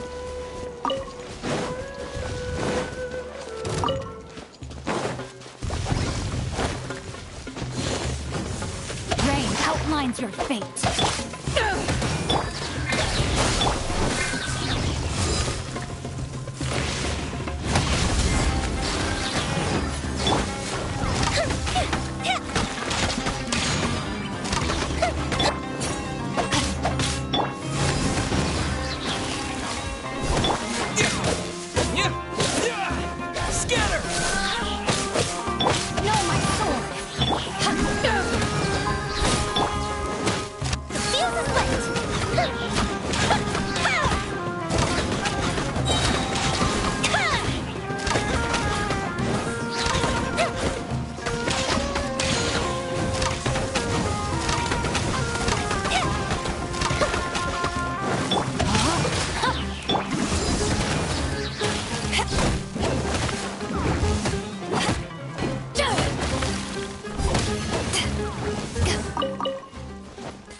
Fireworks are for now, but friends are forever.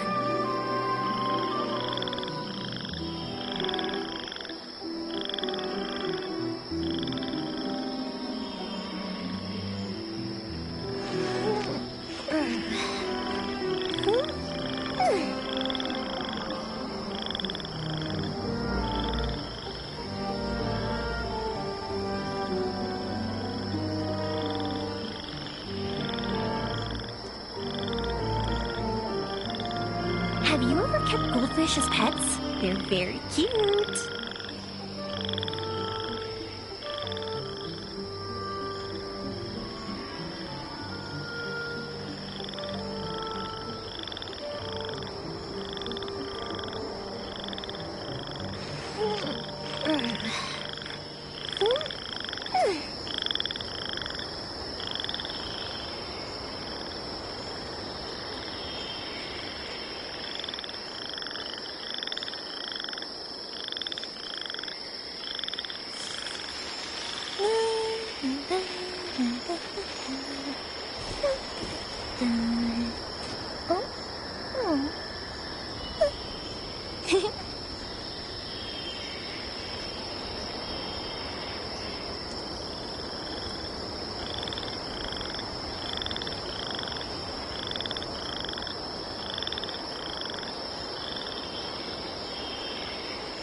Are for now, but friends are forever.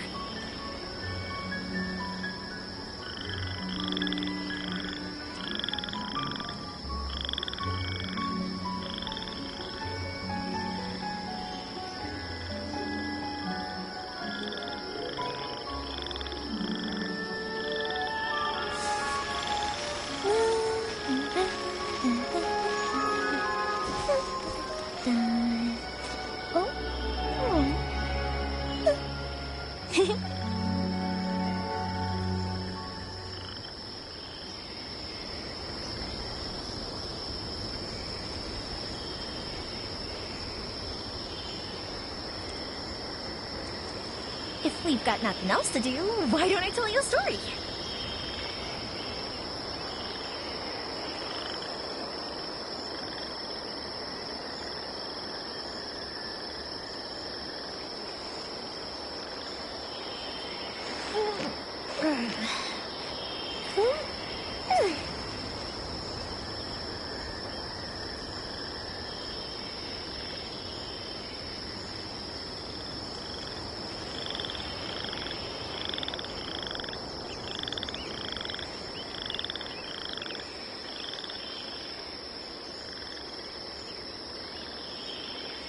Have you ever kept goldfish as pets? They're very cute.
If we've got nothing else to do, why don't I tell you a story?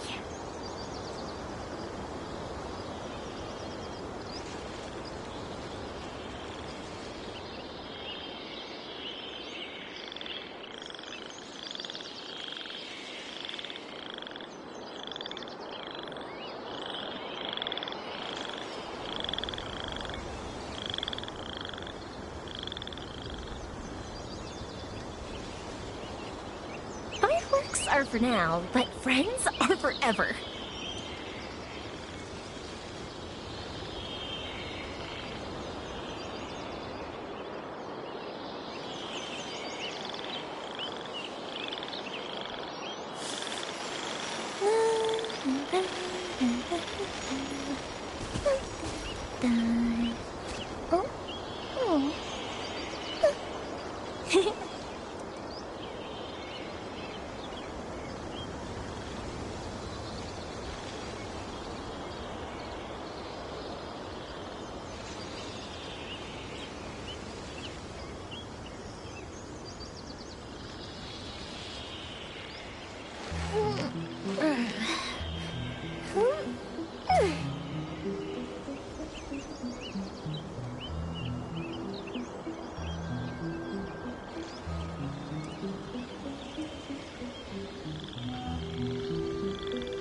If we've got nothing else to do, why don't I tell you a story?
Have you ever kept goldfish as pets? They're very cute.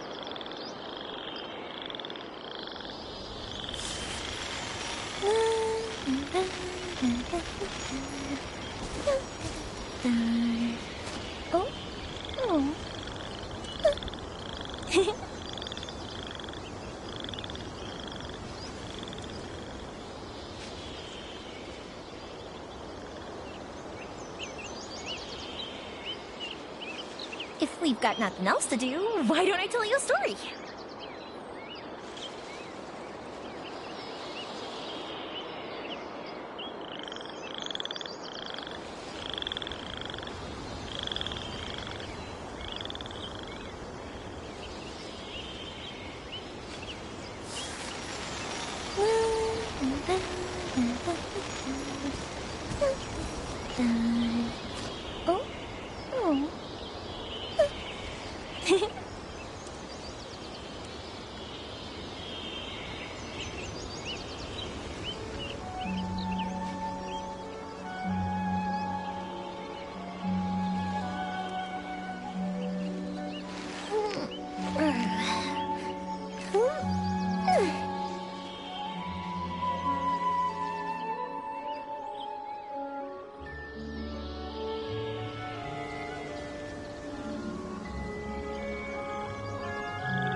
Fireworks are for now, but friends are forever.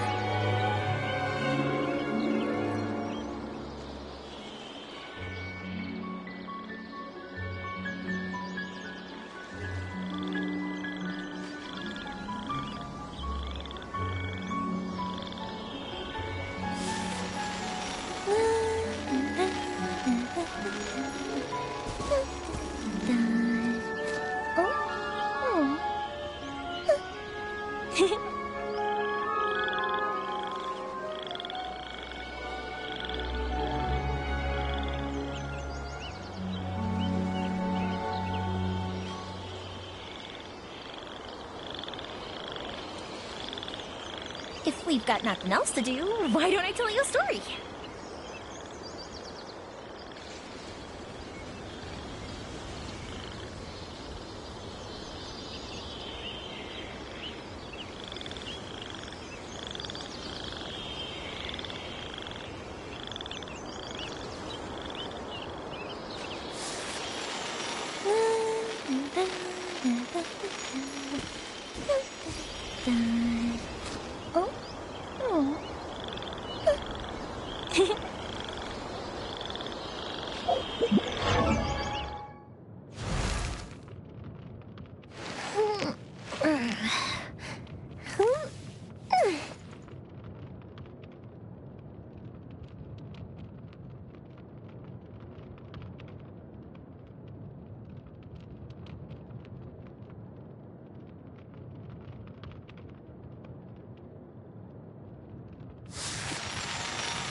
Maybe I wasn't meant for this world.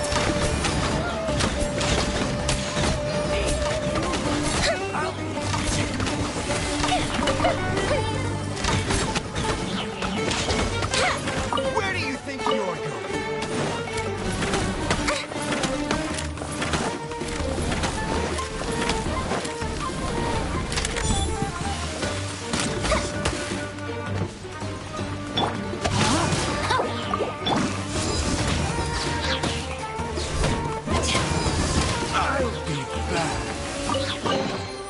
Nice. I'm starting to lose count.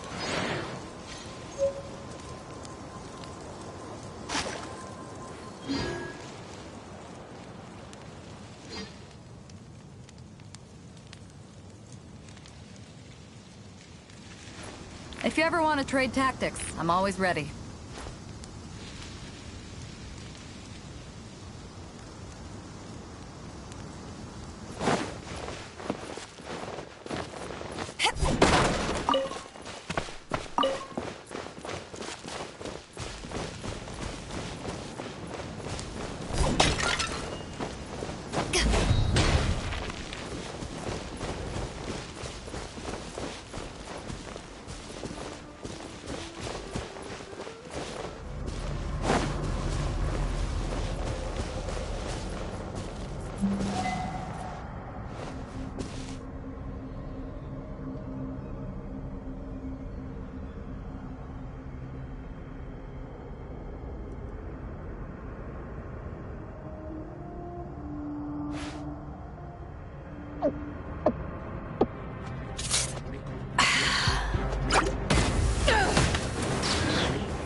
find any firework materials in here?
Firework materials in here?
are for now, but friends are forever.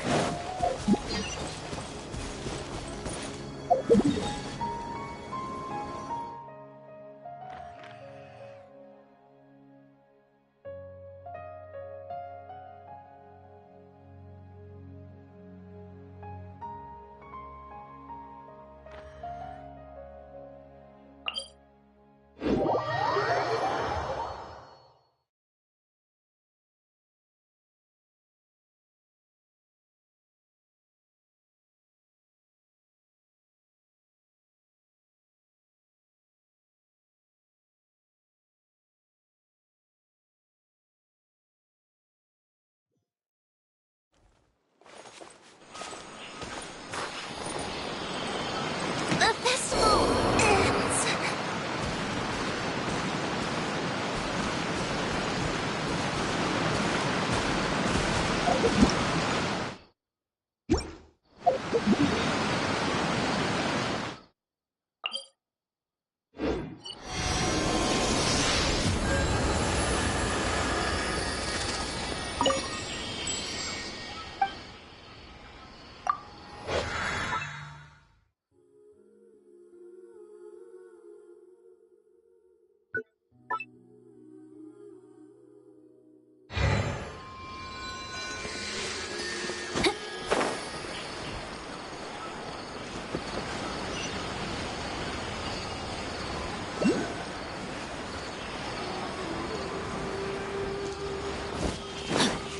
outlines your fate. The fuse is lit!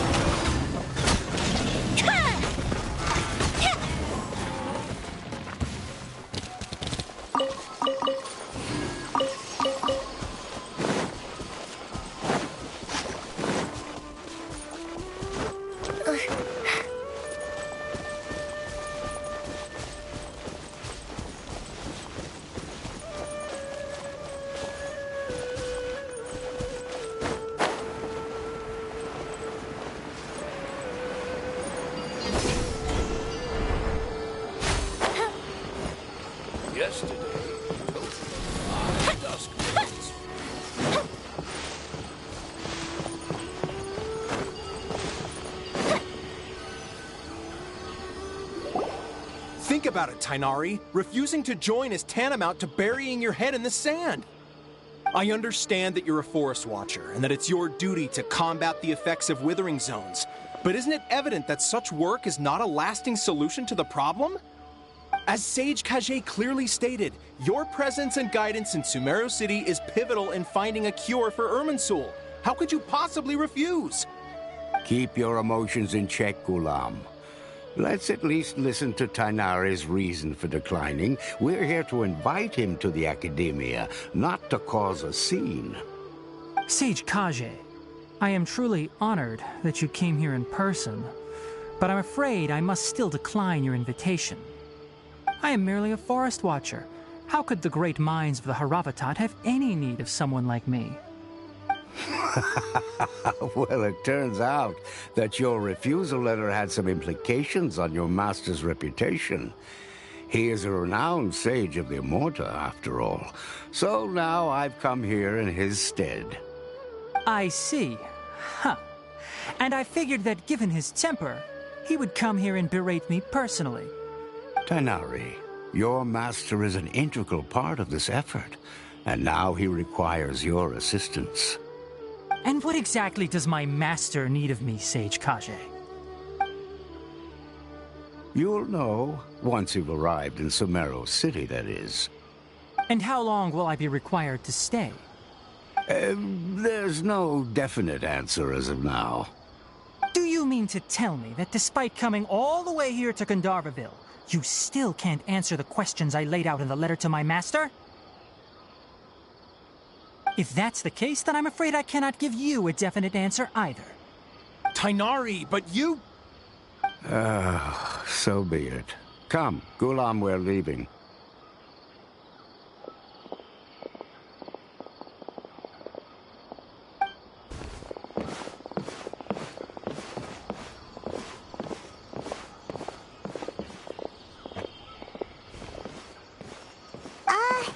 Tighnari, what was that all about?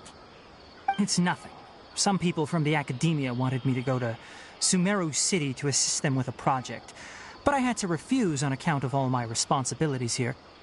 But all that can wait. How did things go with Hypatia? It was quite the eventful trip, but the main thing is that she's safe and sound. She answered a bunch of questions for us, too. Very good.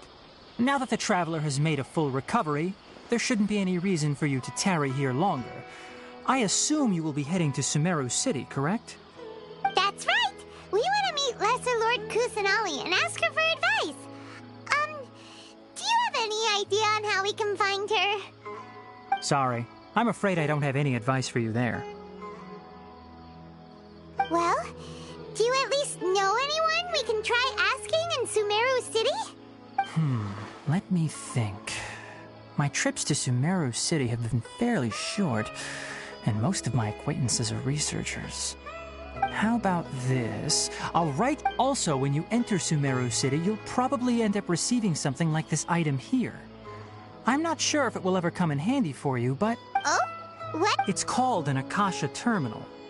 It's a tool produced by the Academia that utilizes the legacy of Greater Lord Rukkhadevata. Some say that this very item is the base. Needless to say, this device and its usage fall under the Academia's expertise. So I'll leave it to them. Great! Next up, Sumeru City! That's right! Tainari, we have something important to say to Colley before we leave. Is she doing better now? Yes, she's doing much better. After being confined to her bed all this time, I thought a little walk would do her some good. Last I saw her, she was taking the path towards the North Crossing. She knew you two would be leaving soon, so she must have wanted to see you off. Thanks, Tainari. All right, let's go. Farewell, and good luck to you both. I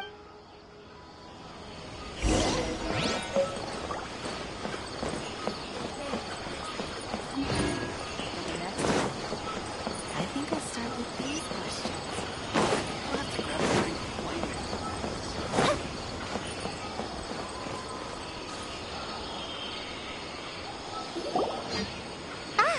I've been waiting for you two.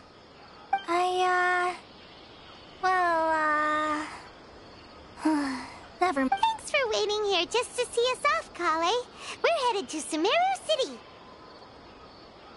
Don't worry about me. I can take care of myself. My condition won't be getting in the way of my duties. I want to be a forest ranger after all. It's up to me and the others to protect the rainforest here. And, I'm sorry. I should have told you both about my condition when we first met. I just wanted you two to treat me as a normal friend, not some girl that needs your sympathy. But I guess now I understand that the most important thing is for friends to be genuine with one another. There's no need to apologize, Colley. We should be thanking you for trusting us enough to be your friends and sharing your past with us. We're probably still gonna worry about your condition, but that's because we're friends and we care about you. Thank you. That means a lot. Before you leave, I have something for you. Oh? What is it? It's my recipe for pita pockets. I told you that I'd give you a copy, remember? My handwriting is a little, messy, so please don't laugh. Yay! Thanks, Colley. Now we can eat those scrumptious little pitas whenever and wherever we like. I hope that whenever you eat them, you'll both remember your time here in Gandharvaville. Well then, I, trainee Forest Ranger Colley, bid you both farewell. Please visit Gandharvaville again. The Rangers will always be ready to assist you here.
more tricks up your sleeve!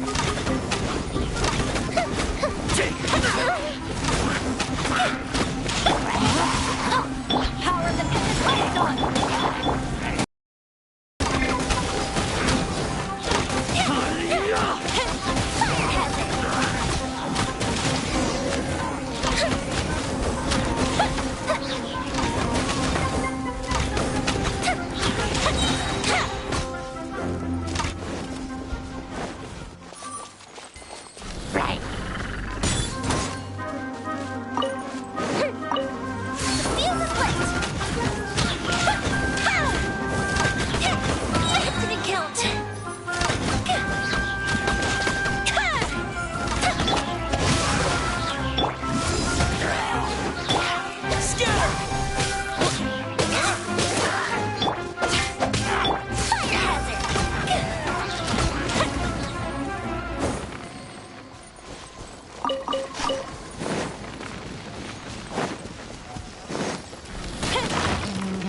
You close out.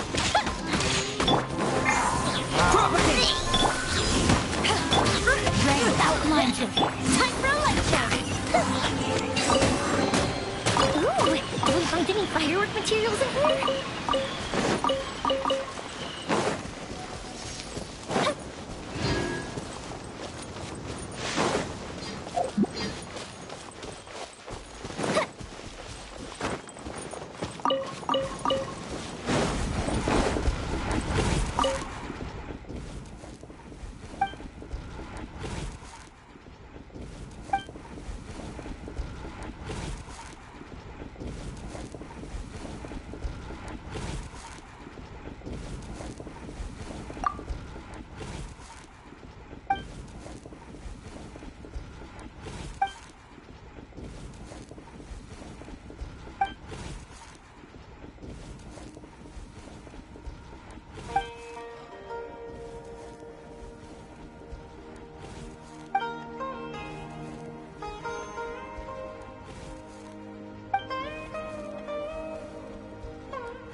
One moment, please, you two. It appears this is your first time visiting Sumeru City. Oh, yeah, that's right. But how did you know that? Because there's currently no information on either of you in the Akasha. But no need to worry, that won't prevent you from entering the city. In fact, the Academia conveniently provides each traveler to Sumeru City with a device. Perhaps you two have heard of the Akasha before. It's our beloved Greater Lord Rukkhadevata's lasting legacy, a treasure trove of collected knowledge. After centuries of tireless research on the Akasha, the Academia created one of its most ingenious inventions, the Akasha Terminal. As long as you are within Sumeru's borders, you may use an Akasha Terminal to connect directly to the Akasha and access any knowledge you need. I should mention that due to technical limitations, the operation of Akasha Terminals will be much smoother and more effective in large cities, such as Sumeru City and Port Ormos. Oh, so this is the thing that Tighnari was telling us about. It sounds pretty amazing. You two are quite fortunate. Until recently, it was standard practice to only issue Akasha Terminals to outlanders who spent an extended amount of time in Sumeru. However, this policy was recently changed, and now all travelers are issued one upon arrival. Here are your Akasha Terminals. Please handle them with care. It kinda looks like a leash. To activate it, simply hold it in your hand and say the following phrase to yourself. May the mighty God bless us with their voice of wisdom. Oh, since this little doodad lets you access knowledge, maybe we can use it to find a way to meet Lesser Lord Kusanali. Let's give it a try. May the mighty God bless us with their voice of wisdom.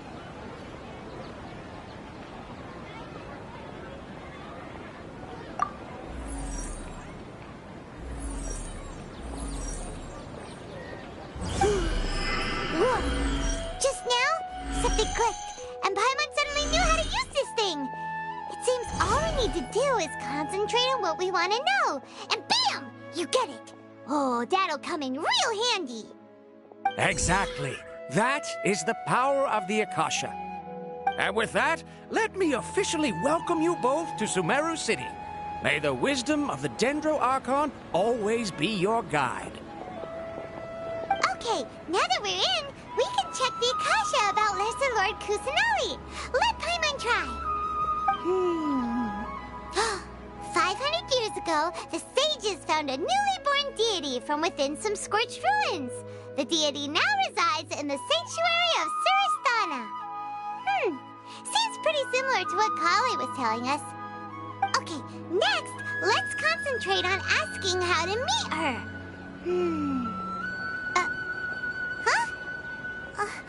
Oh, come on! Ugh. Focusing on this question feels like when you have something you're trying to remember and it's on the tip of your tongue, but you just can't think of it. Ugh, Paimon's brain is exhausted. Oh, smart idea. But what are you going to ask it?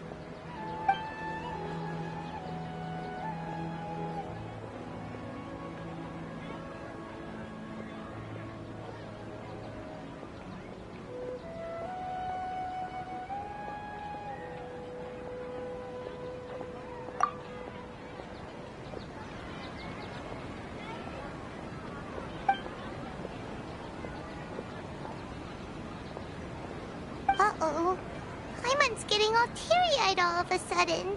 It feels like the people of Sumeru really missed their Archon.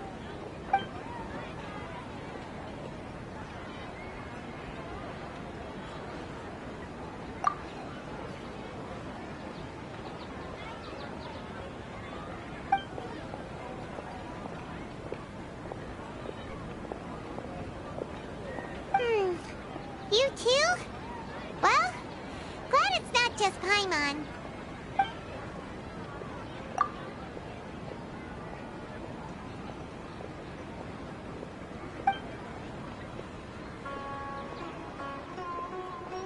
Huh.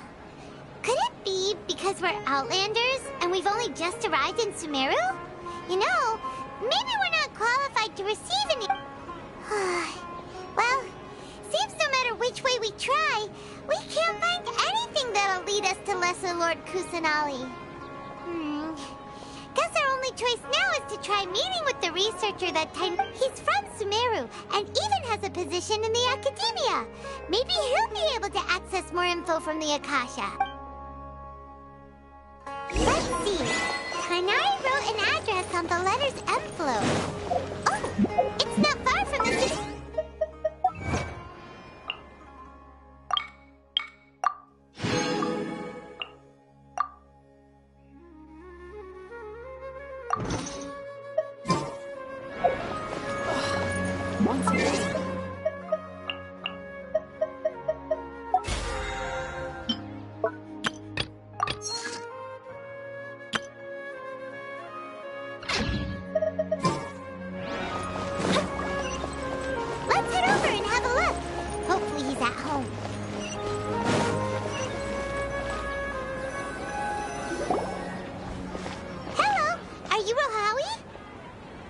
Yes, that's me. Great! You see, Kainari sent us here and... What? Tainari? Please, there's no need to say anything, really. Sure, I admit that the article I published last month wasn't my best work, and maybe the data didn't produce the most convincing results. Here! This is a letter from Tainari! Oh, let me see. Oh! Ooh, what a relief. You two nearly scared the life out of me. Seems even Tainari acknowledges my innate ability for procuring information. So, what is it you two would like to know? We want to meet with Lesser Lord Kusanali. Do you know... You mean you want to meet the Dendro Archon herself? This isn't exactly my area of expertise, but let me see what I can find in the...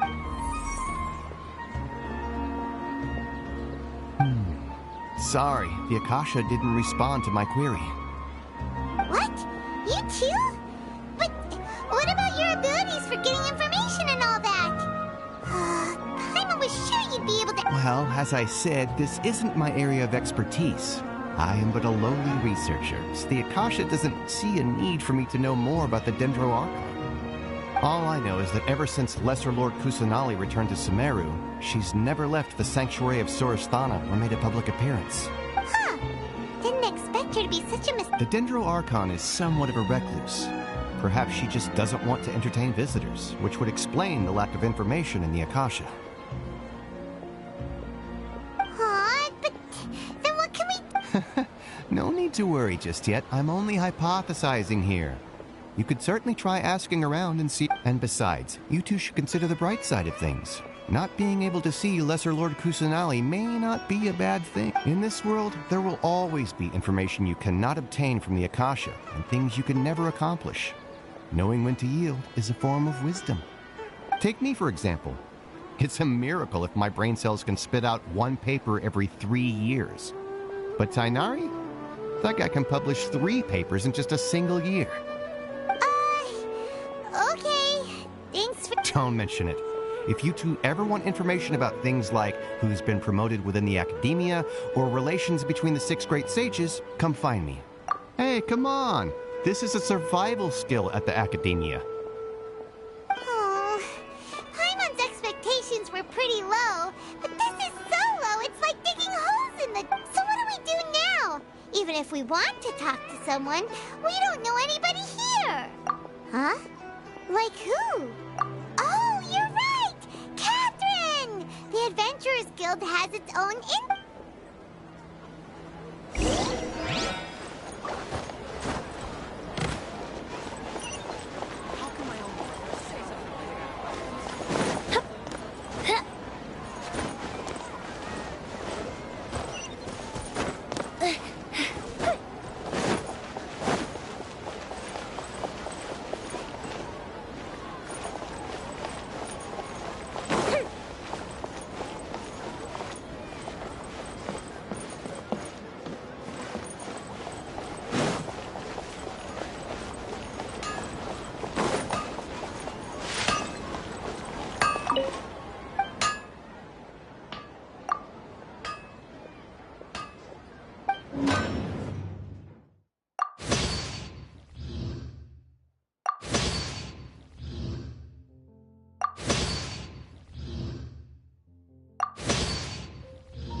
Astra Abyssosk. Hello, Traveler and Paimon. Catherine, we need your help with something. Understood. The Adventurers Guild is always ready to serve you. With what do you require assistance? We want to meet with Lesser Lord Kusanali. Do you know a way we can do that? You two wish to meet with Sumeru's Archon. Understood. Please wait.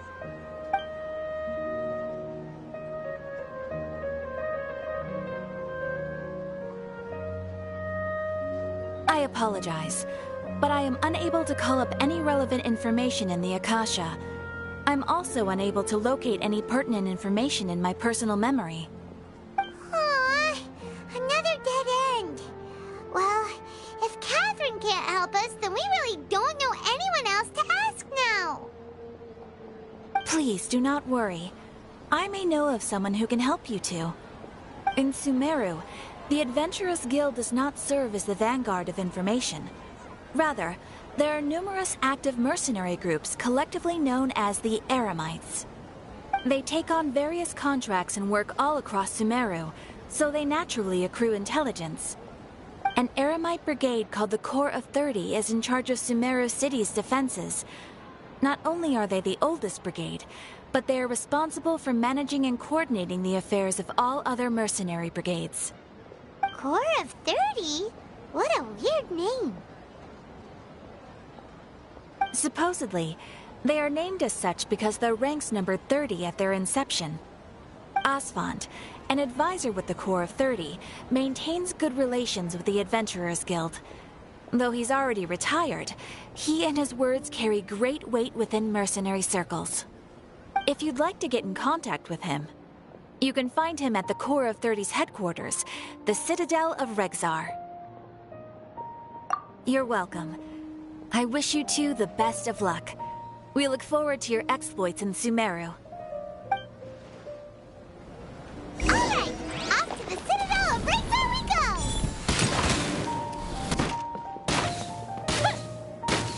Time for... Rain outlines your fate. Body and mind. Time to act.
Welcome. The Adventurers Guild told me to expect you to. It's nice to meet you, Osmond. We'd like to ask you about something.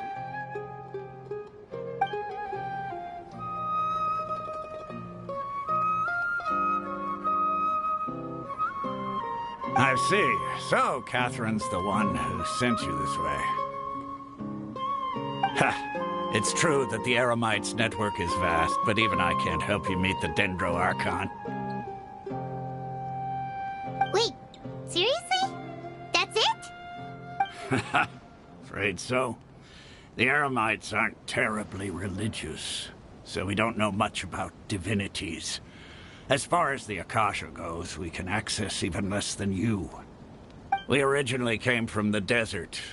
The gods there died off long ago. Since those days, we've used our own two hands to carve out a living. We don't beg gods for their aid. It isn't just us, though. If you ask me, I think most in Sumeru aren't interested in Lesser Lord Kusanali. Oh? Why's that? Just take the Academia, for example. They're the ones who truly rule Sumeru. Although they believe in gods, most of them only care for the late Greater Lord Rugudevada. In their eyes, she was the one who founded Sumeru and gifted us. Lesser Lord Kusanali just happened to inherit her legacy. Because of the Academia's influence, most citizens are more familiar with Greater Lord Rugudevada and hold her in greater esteem. Not to mention that Lesser Lord Kusanali never makes an appearance, and the Academia never announces anything about her. As far as the people of Sumeru are concerned, she's just a god that exists. And that's all. Really? Aw. After hearing all of that, Paimon sort of feels bad for Lesser Lord Kusanali. Ha! But who knows? We're all just guessing when it comes down to it. Besides, I'm sure the God of Wisdom doesn't worry about her reputation among people like us. All right. Well, thanks for the info, Osmond. No problem. Always happy to help out the Adventurers Guild.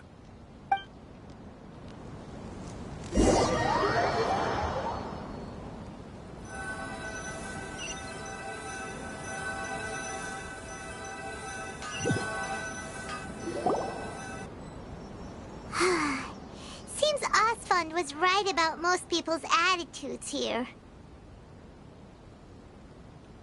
Not only are they not interested in the Dendro Archon, they even say stuff like, if the Akasha doesn't think I should know, then I don't need to know about it. We've been asking for information non-stop ever since we got to Sumeru. But the harder we try, the more helpless everything seems. Isn't there at least one person in this entire city who cares about Lesser Lord Kusanali? Oh, you two are interested in Lesser Lord Kusanali? Huh? Who are you? From the sound of it, you two are Outlanders who recently arrived here. You've been asking around for information on Lesser Lord Kusanali, right?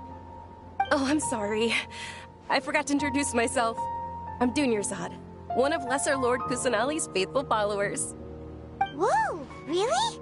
Then do you know how we can meet with her? I'm afraid I can't help you with that. But your conversation earlier did happen to remind me of a legend about the Dendro Archon. Sure. It goes like this. Long, long ago, there was a man who heard a prophecy. It predicted that a great calamity was about to befall him. Panicked by what he heard, the man sought out the Dendro Archon in hopes that she would bless him with the wisdom to help him escape his predicament. The man journeyed across deserts and through rainforests and experienced tribulations of every kind. However, he still couldn't find any trace of the Dendro Archon. In despair, he thought, alas, the Archon has abandoned me. He then had no choice but to sorrowfully resign to his fate. Okay, and then what happened? And then, the calamity came. But to his own surprise, the man felt somehow emboldened by the trials of his journey.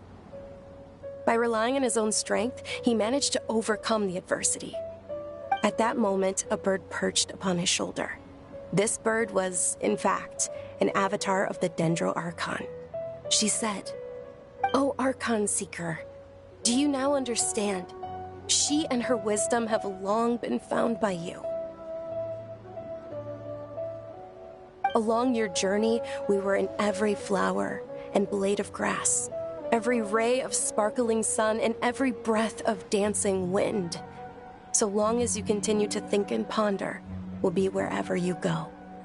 Yeah, thanks for the story! Paimon feels all warm and fuzzy inside after that. In a way. It seems like this story is also one of the Dendro Archon's avatars. Dunyarzad, since you worship Lesser Lord Kusanali, can you tell us anything else about her? Of course. So did you two know that, I'm terribly sorry, but it seems something's come up now. Let's chat another day.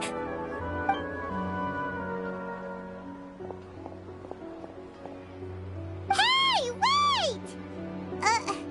What the heck just happened? It looks like they're searching for someone. Dunyarzad was acting super nervous just now. You think they're looking for her? This stinks! We finally managed to find a lead about Lesser Lord Kusanali! We can't let them... Let's see if we can get rid of them. Then we can catch up with Dunyarzad. Hey, have you two seen a brown-haired girl wearing a purple top and a long blue dress? We're looking for her. Did she have bandages wrapped around her wrists? Yes, that's her. Did you see which direction she went? Yeah, she went that way. Quick, after her!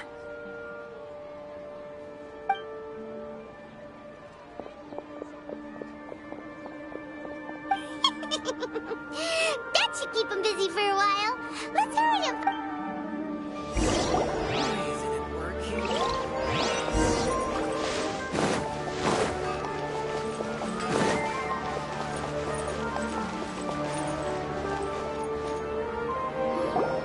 There you are, Dunyarzad.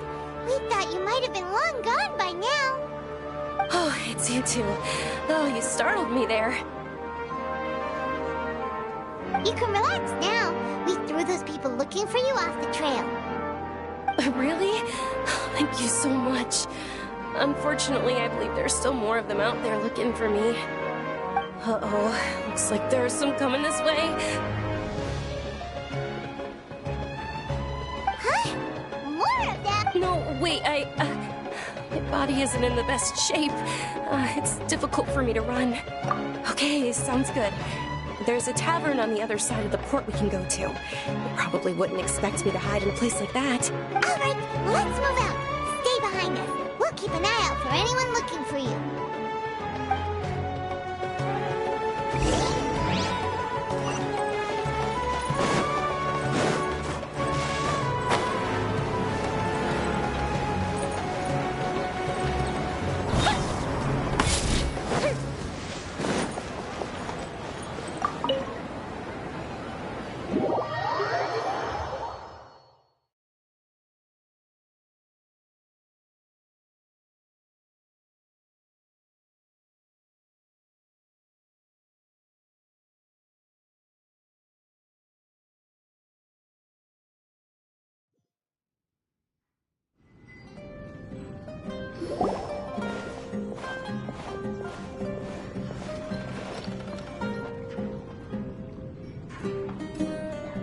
We made it.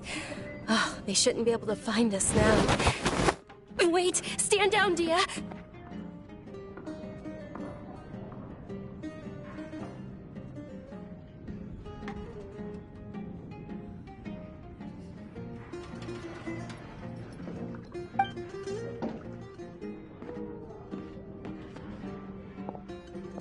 My lady, who are these two?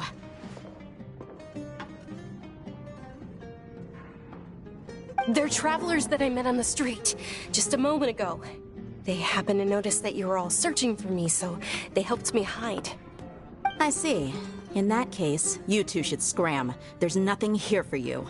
Wait a sec! Who the heck are you? And why are you shooing us away?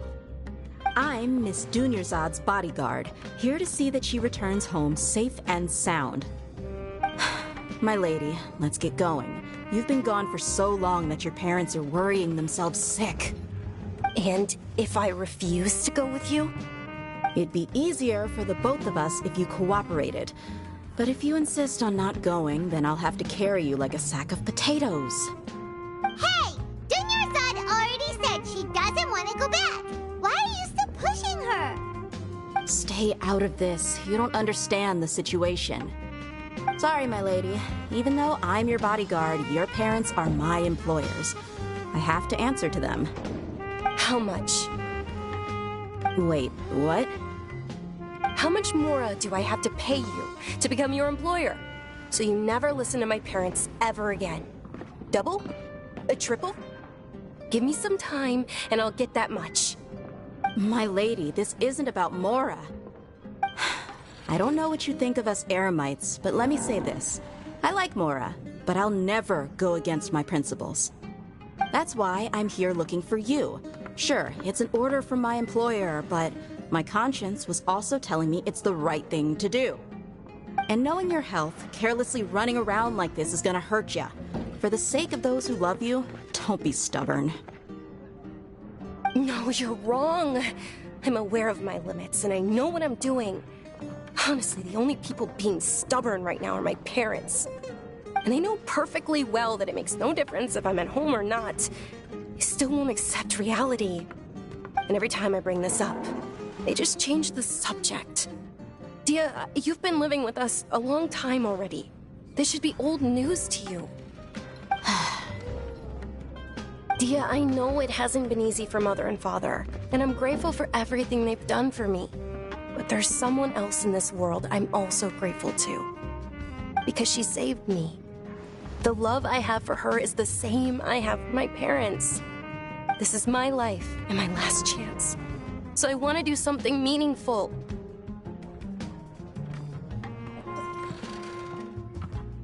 My lady, are you sure what you're doing now is meaningful? Yes, I'm sure. At least, it is to me. Fine, I won't ask you to return home anymore. But let me make something very clear. I'm only doing this because I respect your determination, not because I agree with you. Thank you, Dia. Sorry for being so rude just now. My nerves were acting up. And I even brought up your payment in such an offensive way. Don't worry about it, my lady. I did say that I like Mora. Besides, that's our next topic of conversation. Today's little excursion caused such a ruckus that every single bodyguard at the estate was deployed. It wouldn't be easy to hide things from your old man. Since this definitely won't be your last escapade, here's a little tip. You should at least make it look like your room and things are still in order when you leave. Also, you'll need someone to cover you for when you're out and about. So, I'll let you hire me, my lady. This way, everyone wins. As for the pay, let's say half of what your father pays me. We can settle the bill when we return to the estate. Okay, deal. Yay! Looks like they've reached an understanding.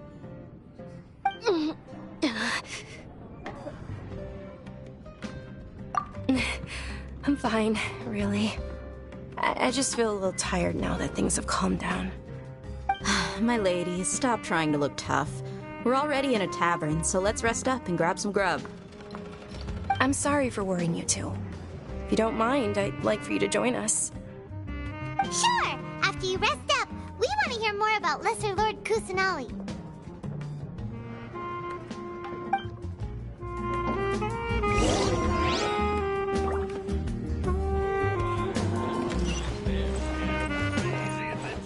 In the day.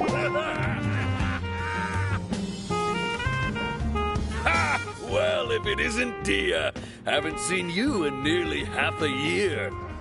Word on the street is that you're a bodyguard for the Homayani family now.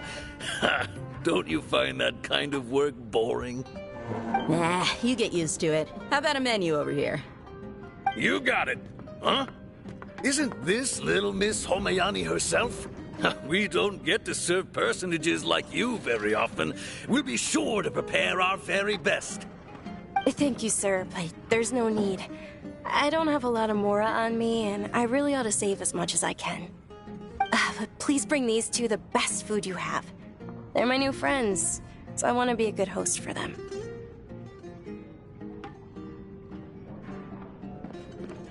Wait, we're paying for ourselves now?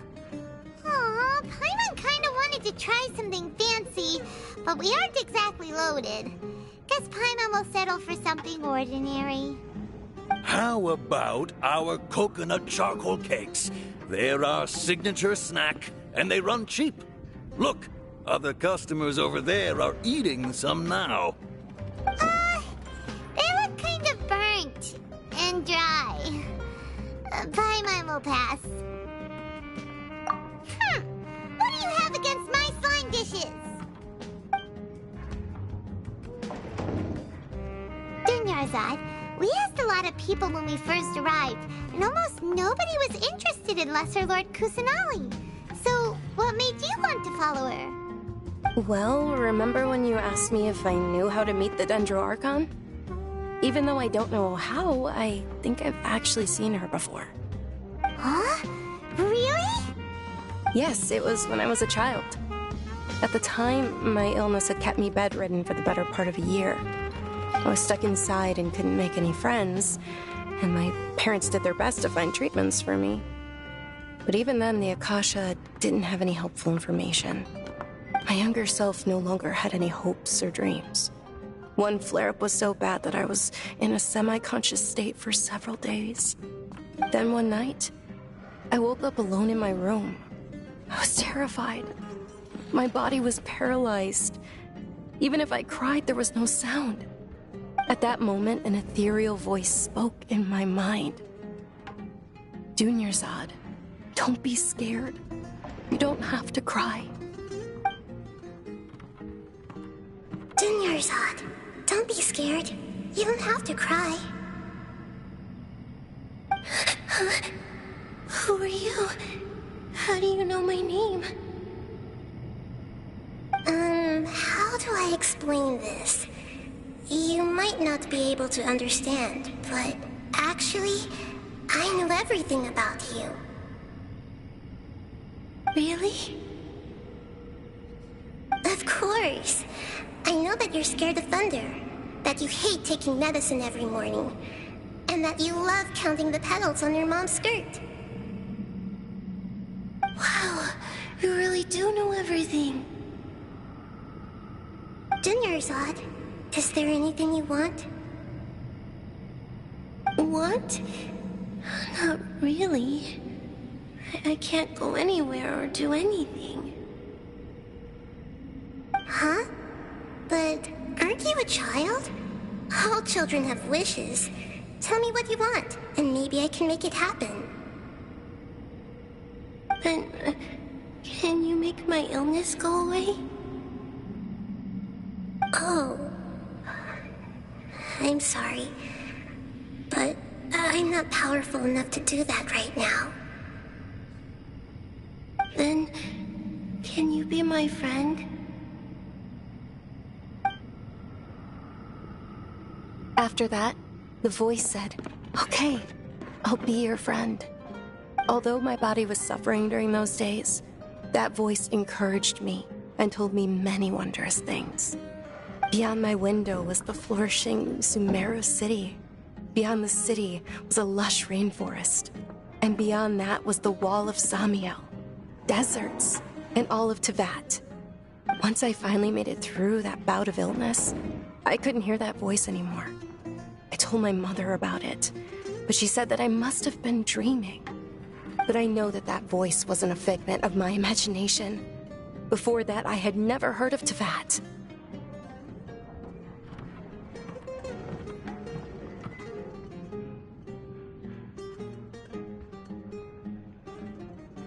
Yes, for sure.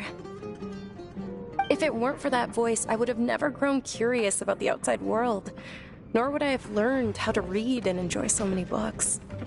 That voice sparked a desire for wisdom. It had to have been the Dendro Archon. I've been hoping for a chance to repay her kindness. In fact, I was running around today to help prepare the Subzeros Festival for her. What's the Subzeros Festival? It's Lesser Lord Kusanali's birthday, which was the day that she was found by the sages. It's actually an old holiday that originally celebrated Greater Lord Rukkhadevata's birthday. When she passed away, the holiday eventually became a celebration of the Lesser Lord's birthday.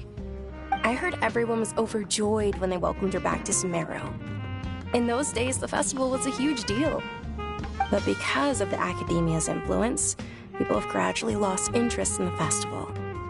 The Academia actively participates in Sumeru's many holidays dedicated to Greater Lord Rukkhadevata. But when it comes to the Subzeros Festival, forget any funding. They practically act like it doesn't exist.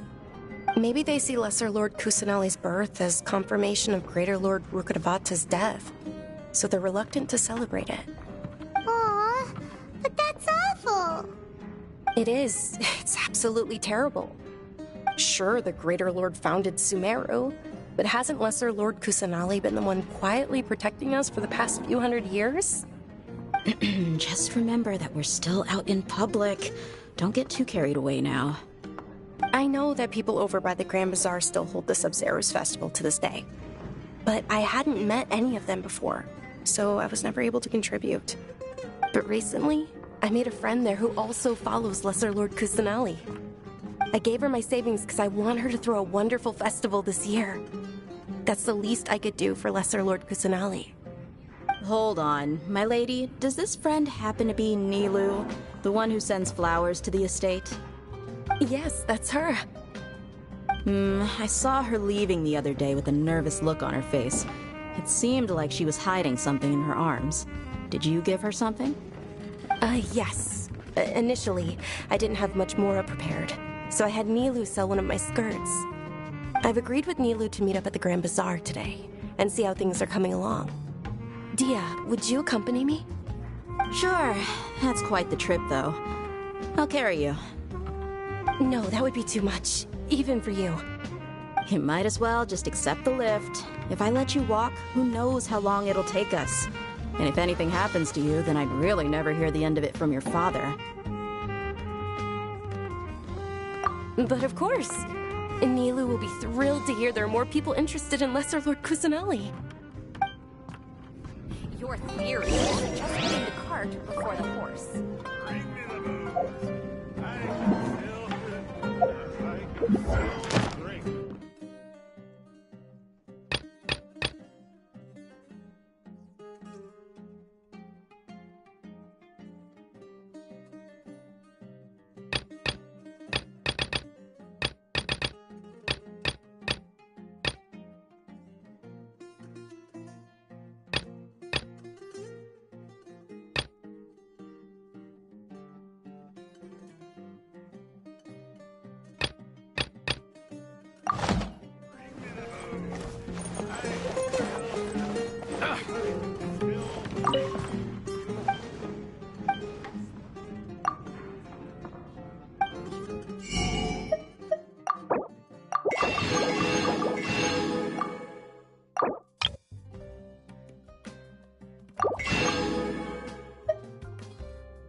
Don't you remember your adventure plans?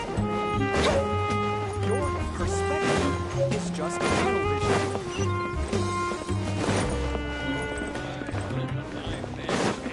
Crazy adventures back in the day.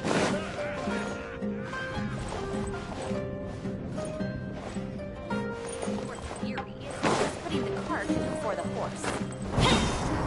Don't you remember your adventure plans, my lady?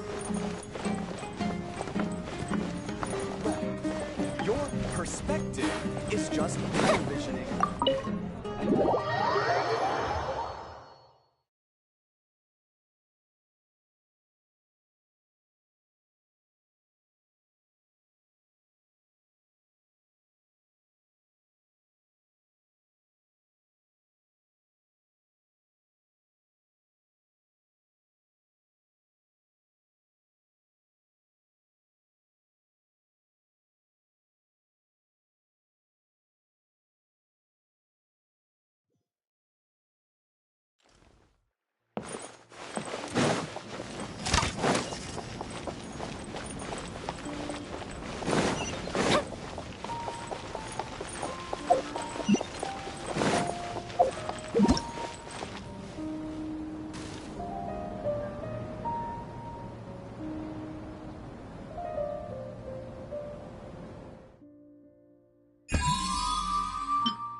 Sorry I'm late, Neil. Oh, Dunyarzad.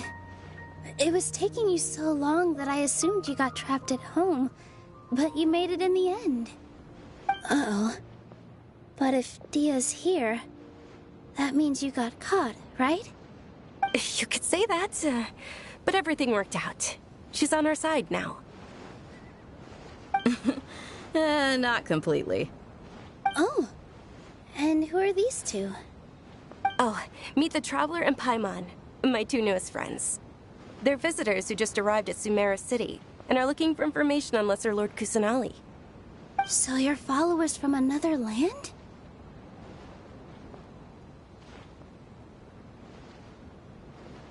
Oh, really? Well, that's okay.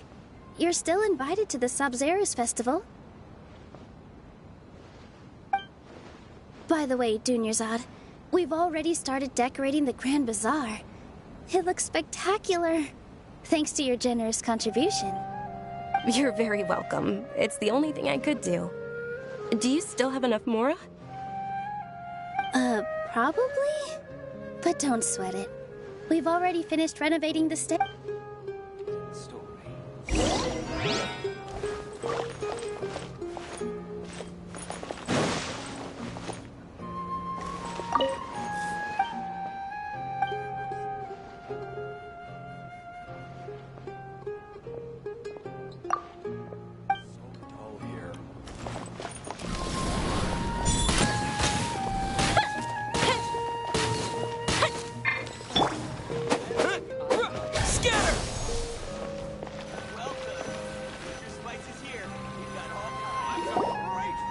Wow!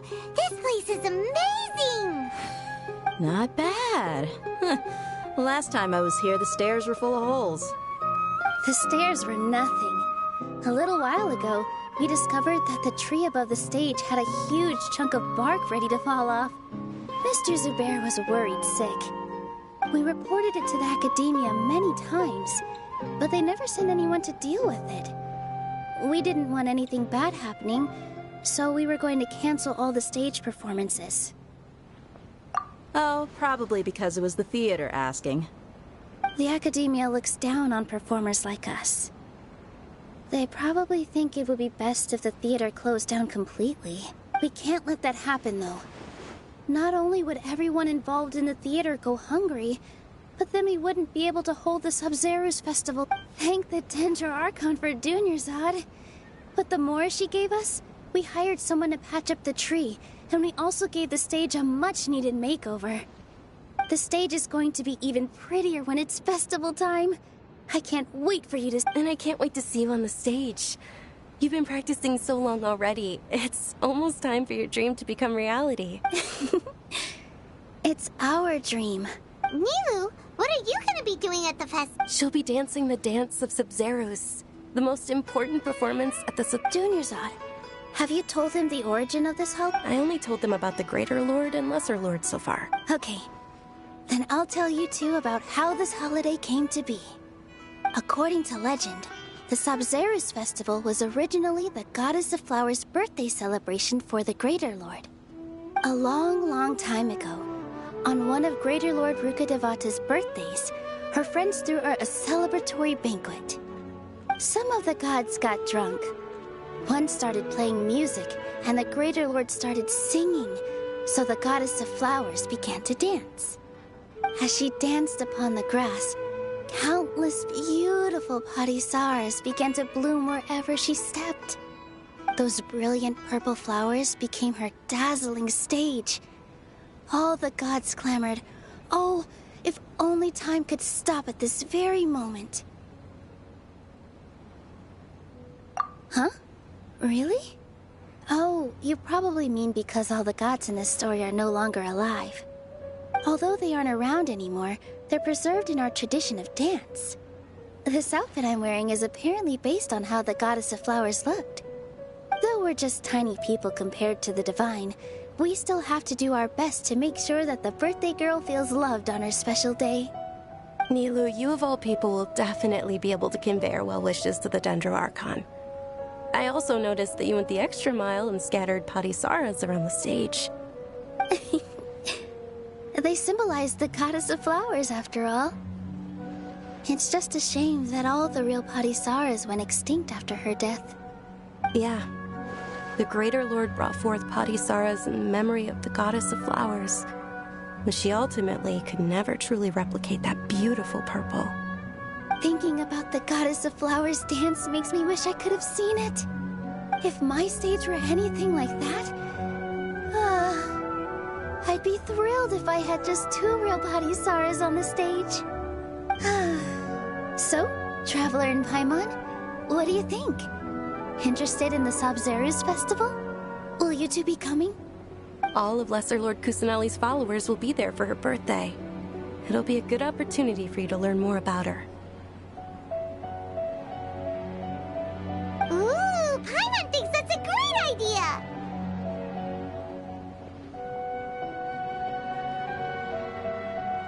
Of course Paimon wants to watch.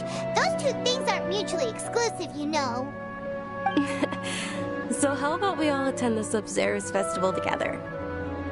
Junior Zod, let me show you which stage decorations we've picked out so far. Traveler and Paimon, if that doesn't sound interesting to you, everyone at the Grand Bazaar loves Lesser Lord Kusanali, and we're all looking forward to the In that case, we'll take a look around.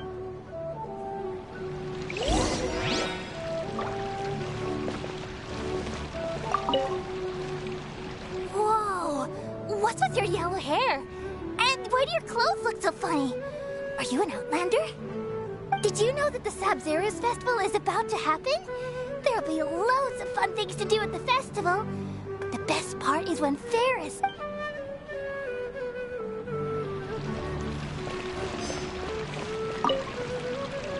Huh.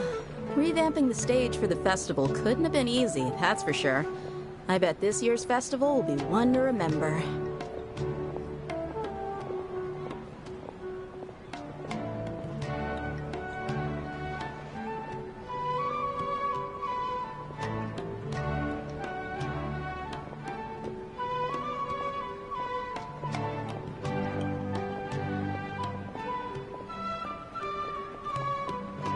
I don't know much about the Grand Bazaar, but I do know that the residents here have a penchant for song and dance. 2 things that the Academia doesn't particularly approve of. Oh, and the perfume sold around here is a lot better than what you'll find elsewhere. The fragrances are longer lasting and they're gentler on your skin and... I mean, that's what I've heard at least.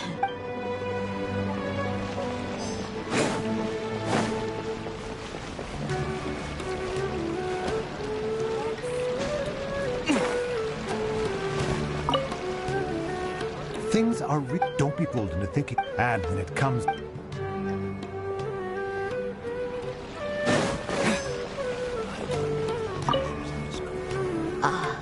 Dancing at the Subzeros Festival.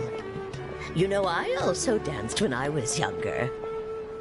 As a child, I even asked my grandmother why we performed the dance for the Lesser Lord when it was originally done to honor the Greater Lord. My grandmother said that Greater Lord Rukkhadevata is a beloved deity and honored by all. And Lesser Lord Kusanali is too. If the goddess of flowers ever knew Lesser Lord Kusanali, then the Subzeros Festival has been losing its appeal over the years. That is, until a wealthy benefactor stepped in this year and brought the festival back to life. I heard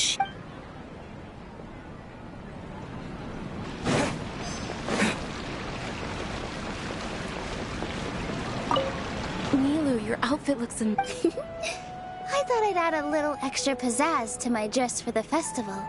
See? Wow, did you sew all that yourself? Uh-huh. Sewing is a fundamental skill for everyone in the theater company because we make all our own costumes. Did you know that Mr. Zubair not only can make costumes, but props too? I've noticed that you can't keep your eyes off that crown over there. Would you like to try it on? May I? Of course.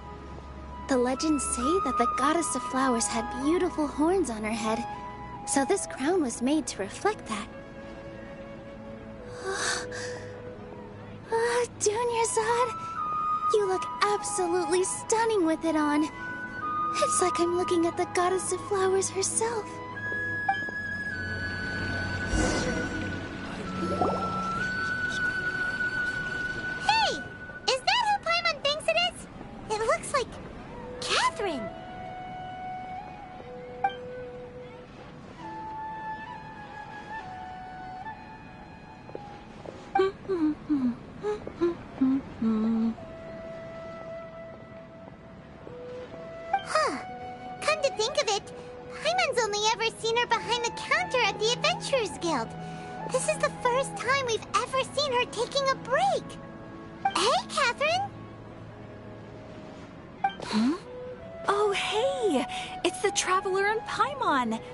Shaken.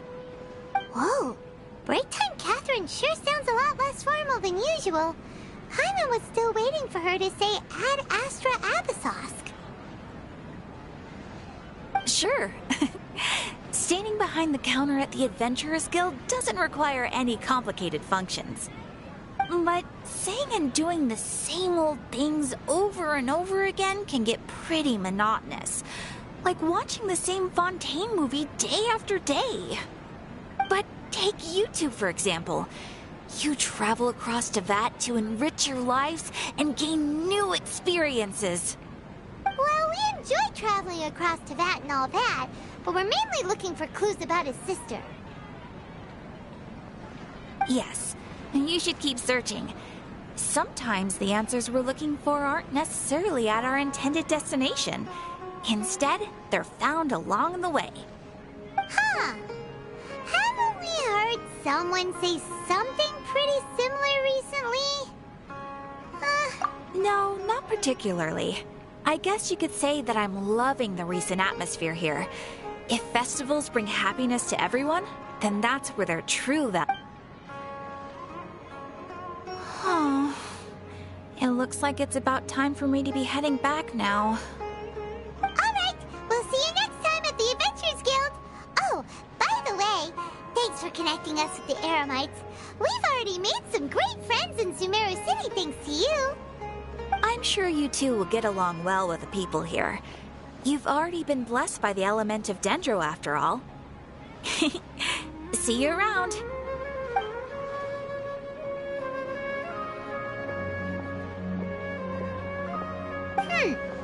There's something really different about Catherine today.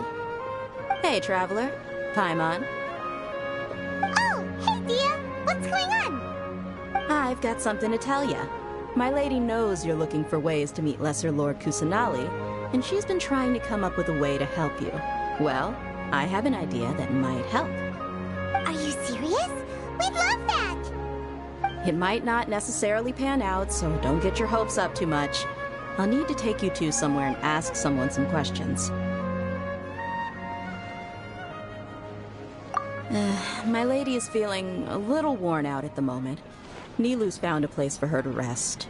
After I take my lady home, let's... Sounds like a plan! Let's head over to the Citadel of Razar and wait for Dia!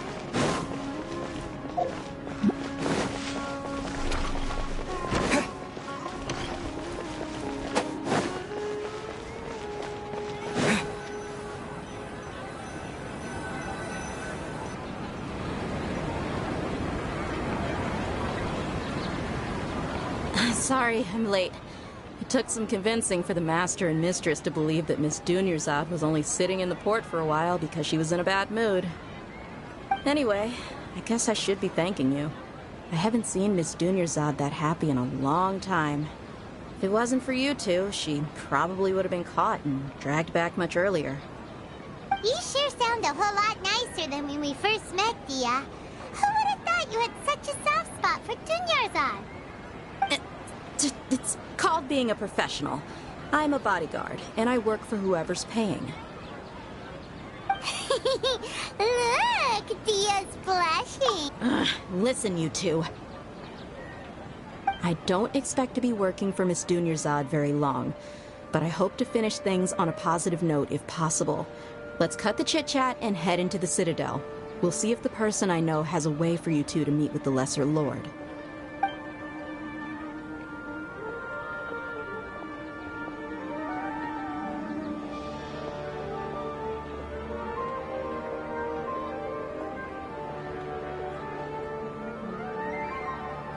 Oh, hey, Chief.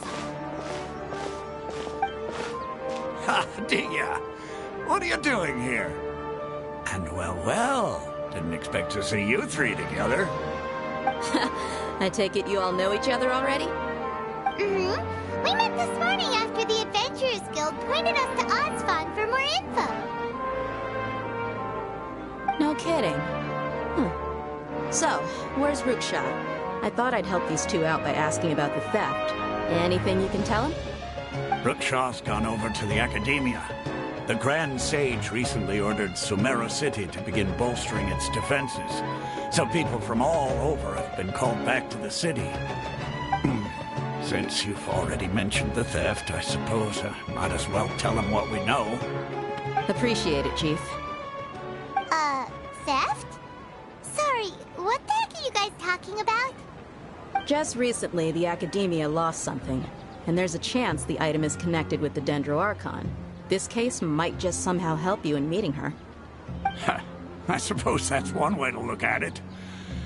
But if you ask me, the case is more about the Academia than anything else. Let me fill you in. The Academia recently sent a convoy to pick up an important package from Aru village. Word got out, and the convoy was robbed on its way back. The Grand Sage took the whole matter very seriously. Not only did he dispatch the Matra, but also enlisted our help in the search for leads. All we know so far is that whatever was stolen is currently in Port Ormos. You two have heard of Port Ormos, haven't you? It's the largest commercial port in all of Sumeru. You can travel there by leaving Sumeru City and heading south along the river. The Academia's grip isn't long enough to reach all the way to Port Ormos, so the city's a little more laid back, meaning the population's also a mixed bag. You never know who you'll meet there. Apparently what was lost to do with the Akasha, knowledge, and even the gods. I'm afraid I don't have any other details for you, though. If you're interested, maybe you can head to Port Ormos and ask around yourselves. If you want my advice, try introducing yourselves as students of the Academia once you're there. Are you serious, Chief? All the Academia students are in Sumeru City, you know. Why should they pretend to be students in Port Ormos? If you're also interested, Just go there and see what happens. Count me out. I've got plenty of work to do here for the Homayani family. And take it from me, if you two really do decide to visit Port Ormos, you'd best watch your backs. Let's just say that the Eremites there aren't nearly as friendly as those here in Sumeru City. There are even some extremists who go around shouting slogans like, "Retake Sumeru for the Scarlet King." Word is that more and more are joining their movement. They're becoming a real headache for Chief and the others. You bet they are. The Scarlet King's been dead for thousands of years. Now they start spreading rumors of his return. Ridiculous. Not everyone's like you, Chief.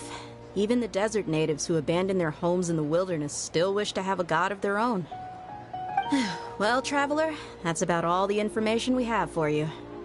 Thanks, Dia! And you too, Asfand!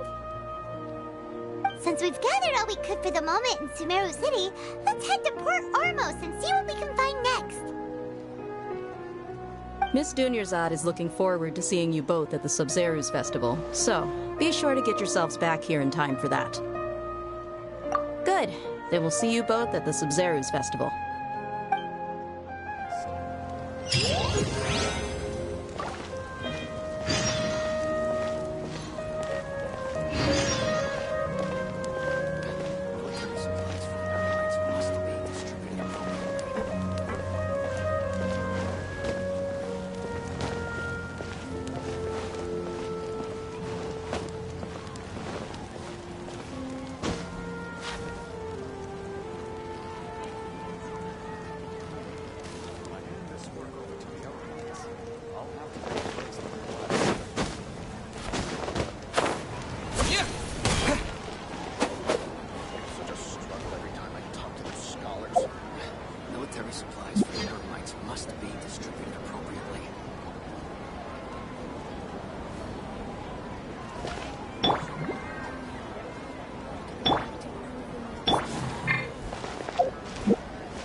body and mind.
Delicious food, freshly made.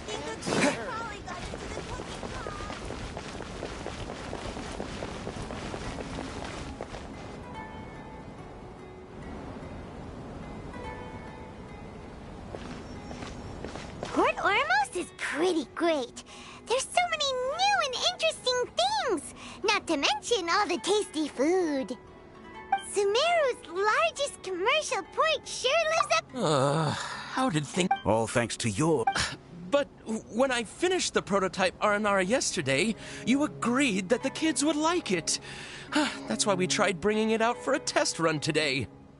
Well, I never thought they'd dislike it so much.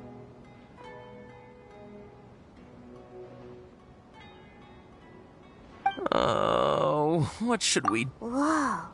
Yeah. Compared to everyone else, they seem really down in the dumps. Let's go find out what's going on. Oh, hey there. Paimon's name is Paimon, and he's a traveler who is... Oh, I noticed you two a moment ago. Welcome to Akara Crafts, the best toy store in Port Ormos. At least for now. What's bothering us is this prototype Aranara. To start with, could I get your opinion on it? Prototype Aranara? You mean... Oh, no. Not the first negative feedback we've... So, So for context, Aranara are magical creatures in Sumeru fairy tales that live in the forest. For the store's 20th anniversary, we plan to release a series of hand-carved toys based on the Aranara stories that kids know and love. This is a prototype we made to get an idea of how they would react. But when we put it out there, the reaction was not quite what we'd anticipated. They thought it looked like a mushroom too, huh? No, worse than that, actually. I can't quite describe it, though. And I'm also not very good with kids. Maybe you could ask them for yourselves.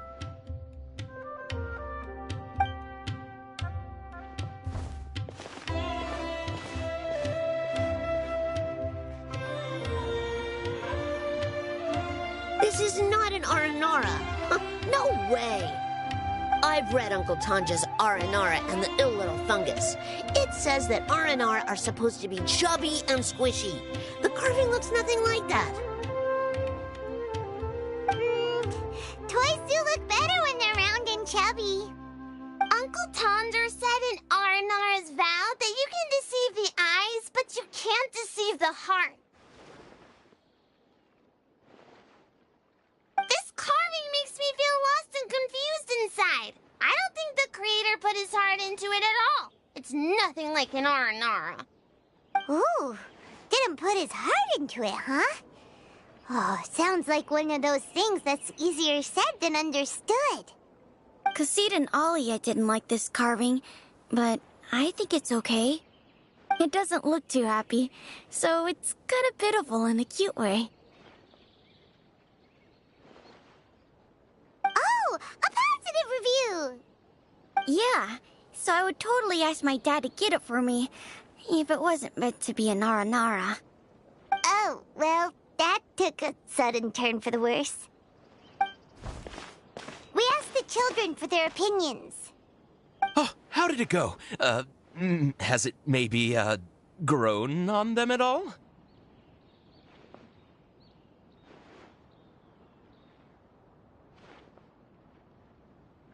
Oh, this is such a shame.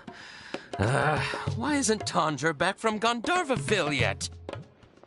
Oh, the kids kept mentioning an Uncle Tondra, too. Who is he exactly? Uncle Tondra is a famous children's author here in Port Ormos. He wrote quite a few stories in the past, but none of them were popular among children. Just like our prototype Aranara. But around a year or so ago, he suddenly had a eureka moment or something, and suddenly the children loved every one of his stories. That's right. My little Ghaffari loves his stories too. The whole reason we decided to make these carvings was because we saw just how popular the Aranara are among children. We asked Tanja for guidance, but right after he agreed, he went off to Gandharvaville with his son to look for inspiration. They haven't returned yet. We were running out of time, as you can see. Hey! He does... please. They seem pretty desperate. Yep.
Supposed to be here in Gandharvaville looking for inspiration. But how do we find him?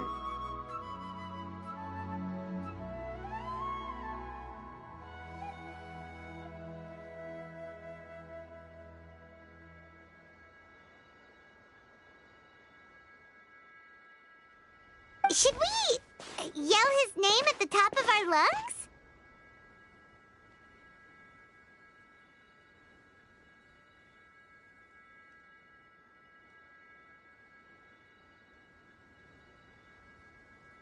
Hey, buddy. What's your name? What are you doing here all alone? Do you live in Gandharvaville? Regardless, don't worry. As a trainee forest ranger, I'll do everything I can to help you. Hi, Miss Forest Ranger. I'm Rozzy. Don't mind me. I know the way back to Gandharvaville. When people say, don't mind me, what they really mean is don't worry about me. That's all the more reason not to leave you alone.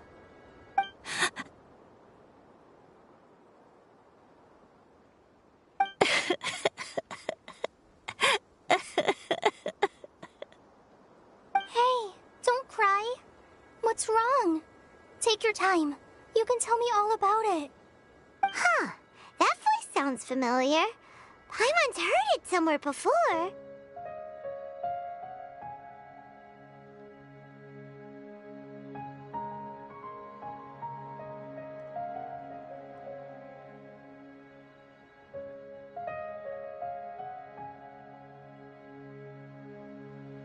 Oh, it's Colley! And a child who seems to be a...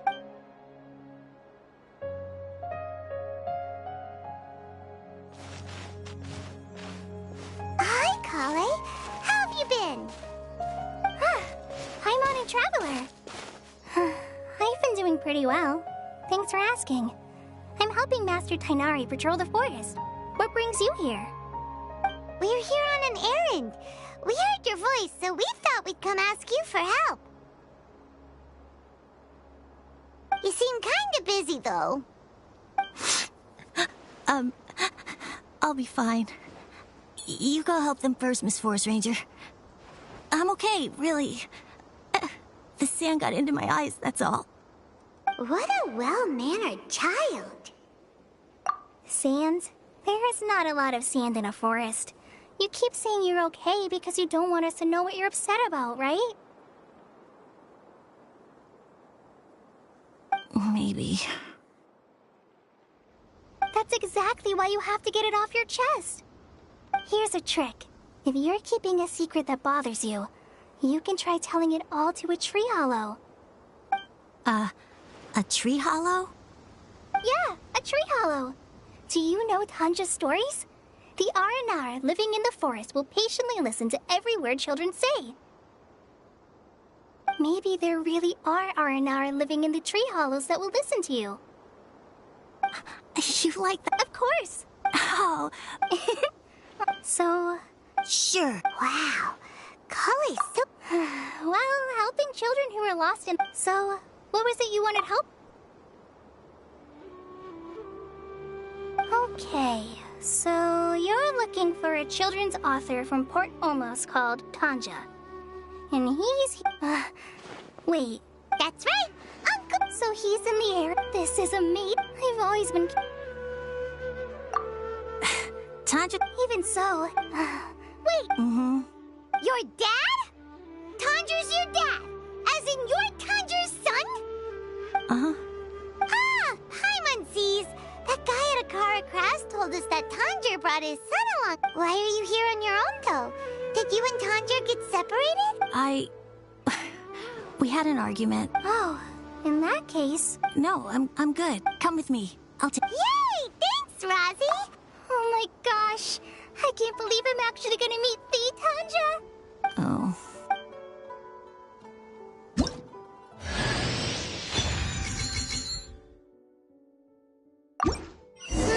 So Tanja headed this way. I know this place pretty well. Follow me!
is ready. Let's go!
Where are we headed this time?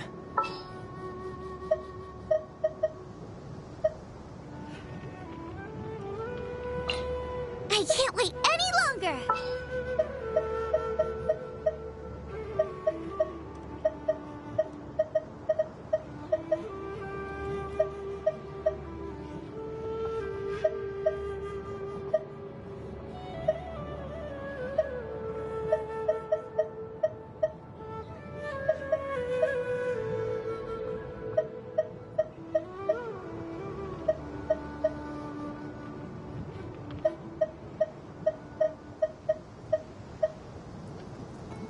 This is how it must be.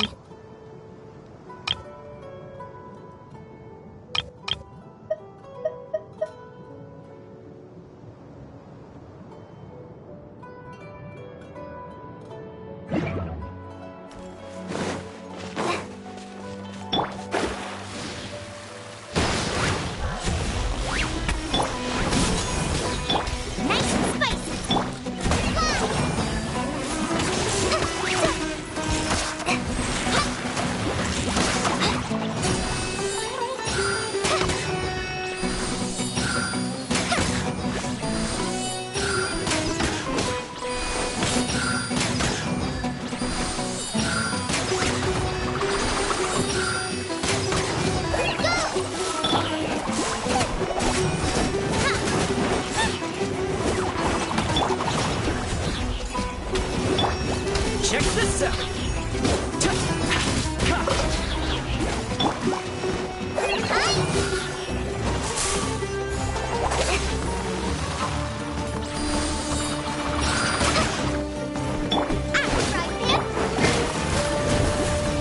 Written in the stars.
Check this out!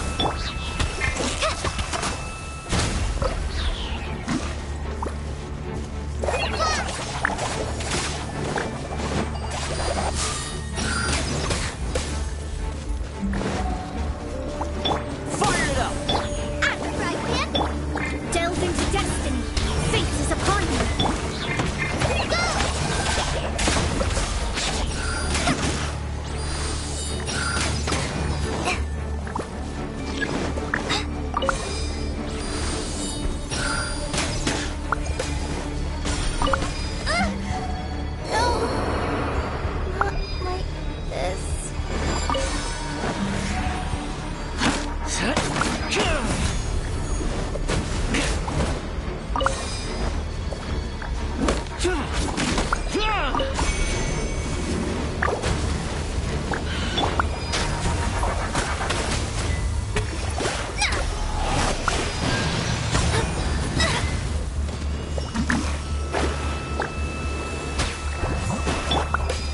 Check this out!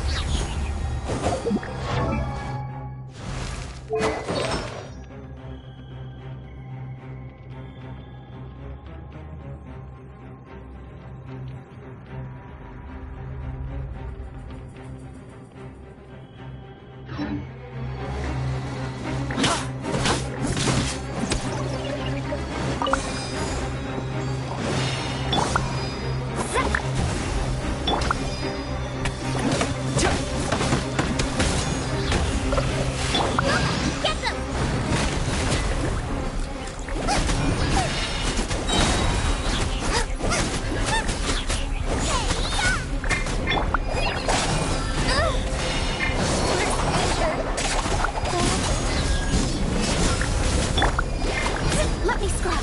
Written in the stars.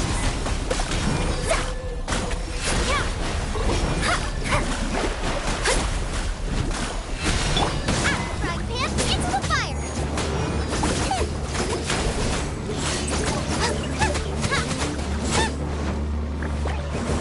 Check this out! Delve into destiny. Nice and spicy.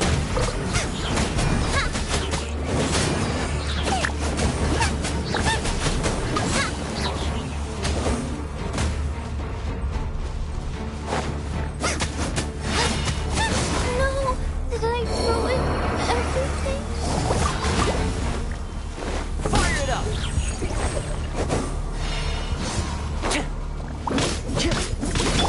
Shadows of fate.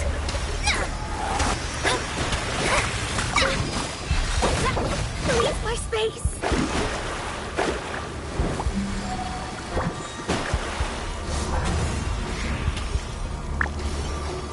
Fate is upon you. The stars are fate.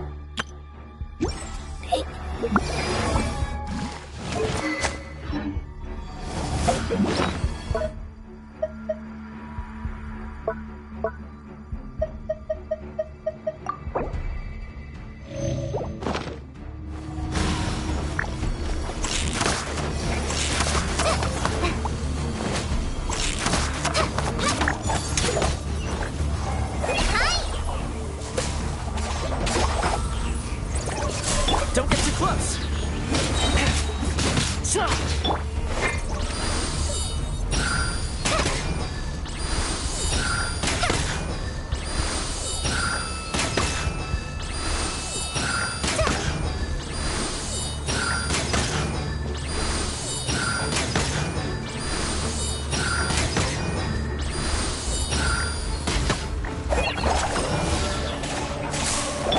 Fire it up!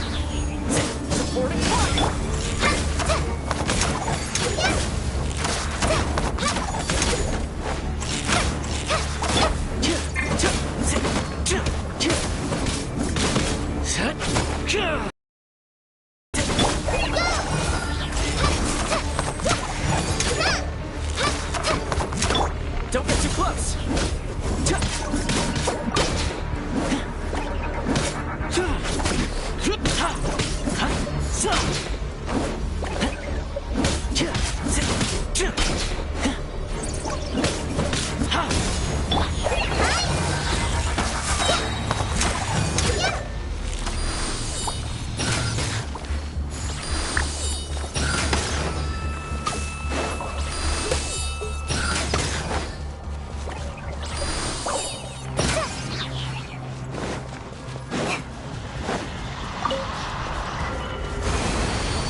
Gonna be epic.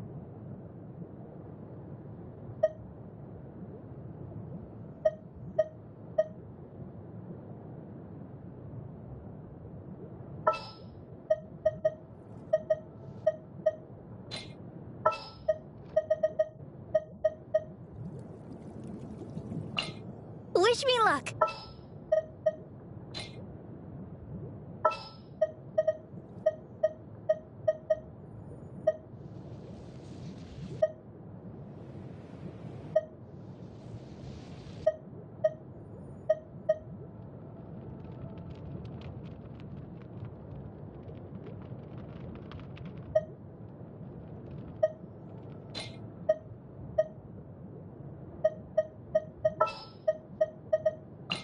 I guess the housework can wait.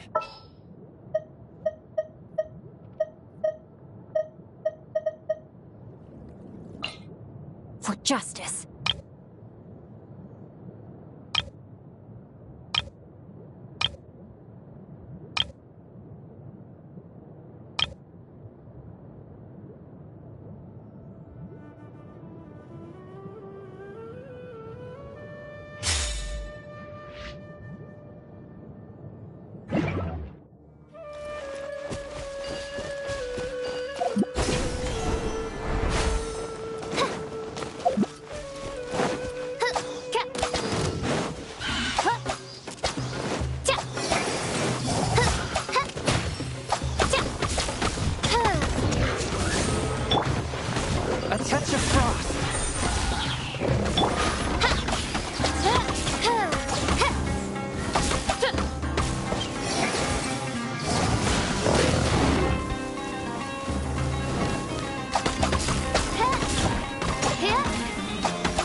Hear me! Lament! Worthless! Here! Worthless!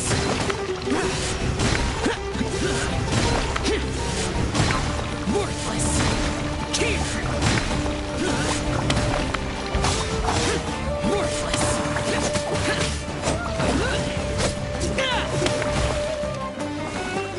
By royal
There's quality here. Boring!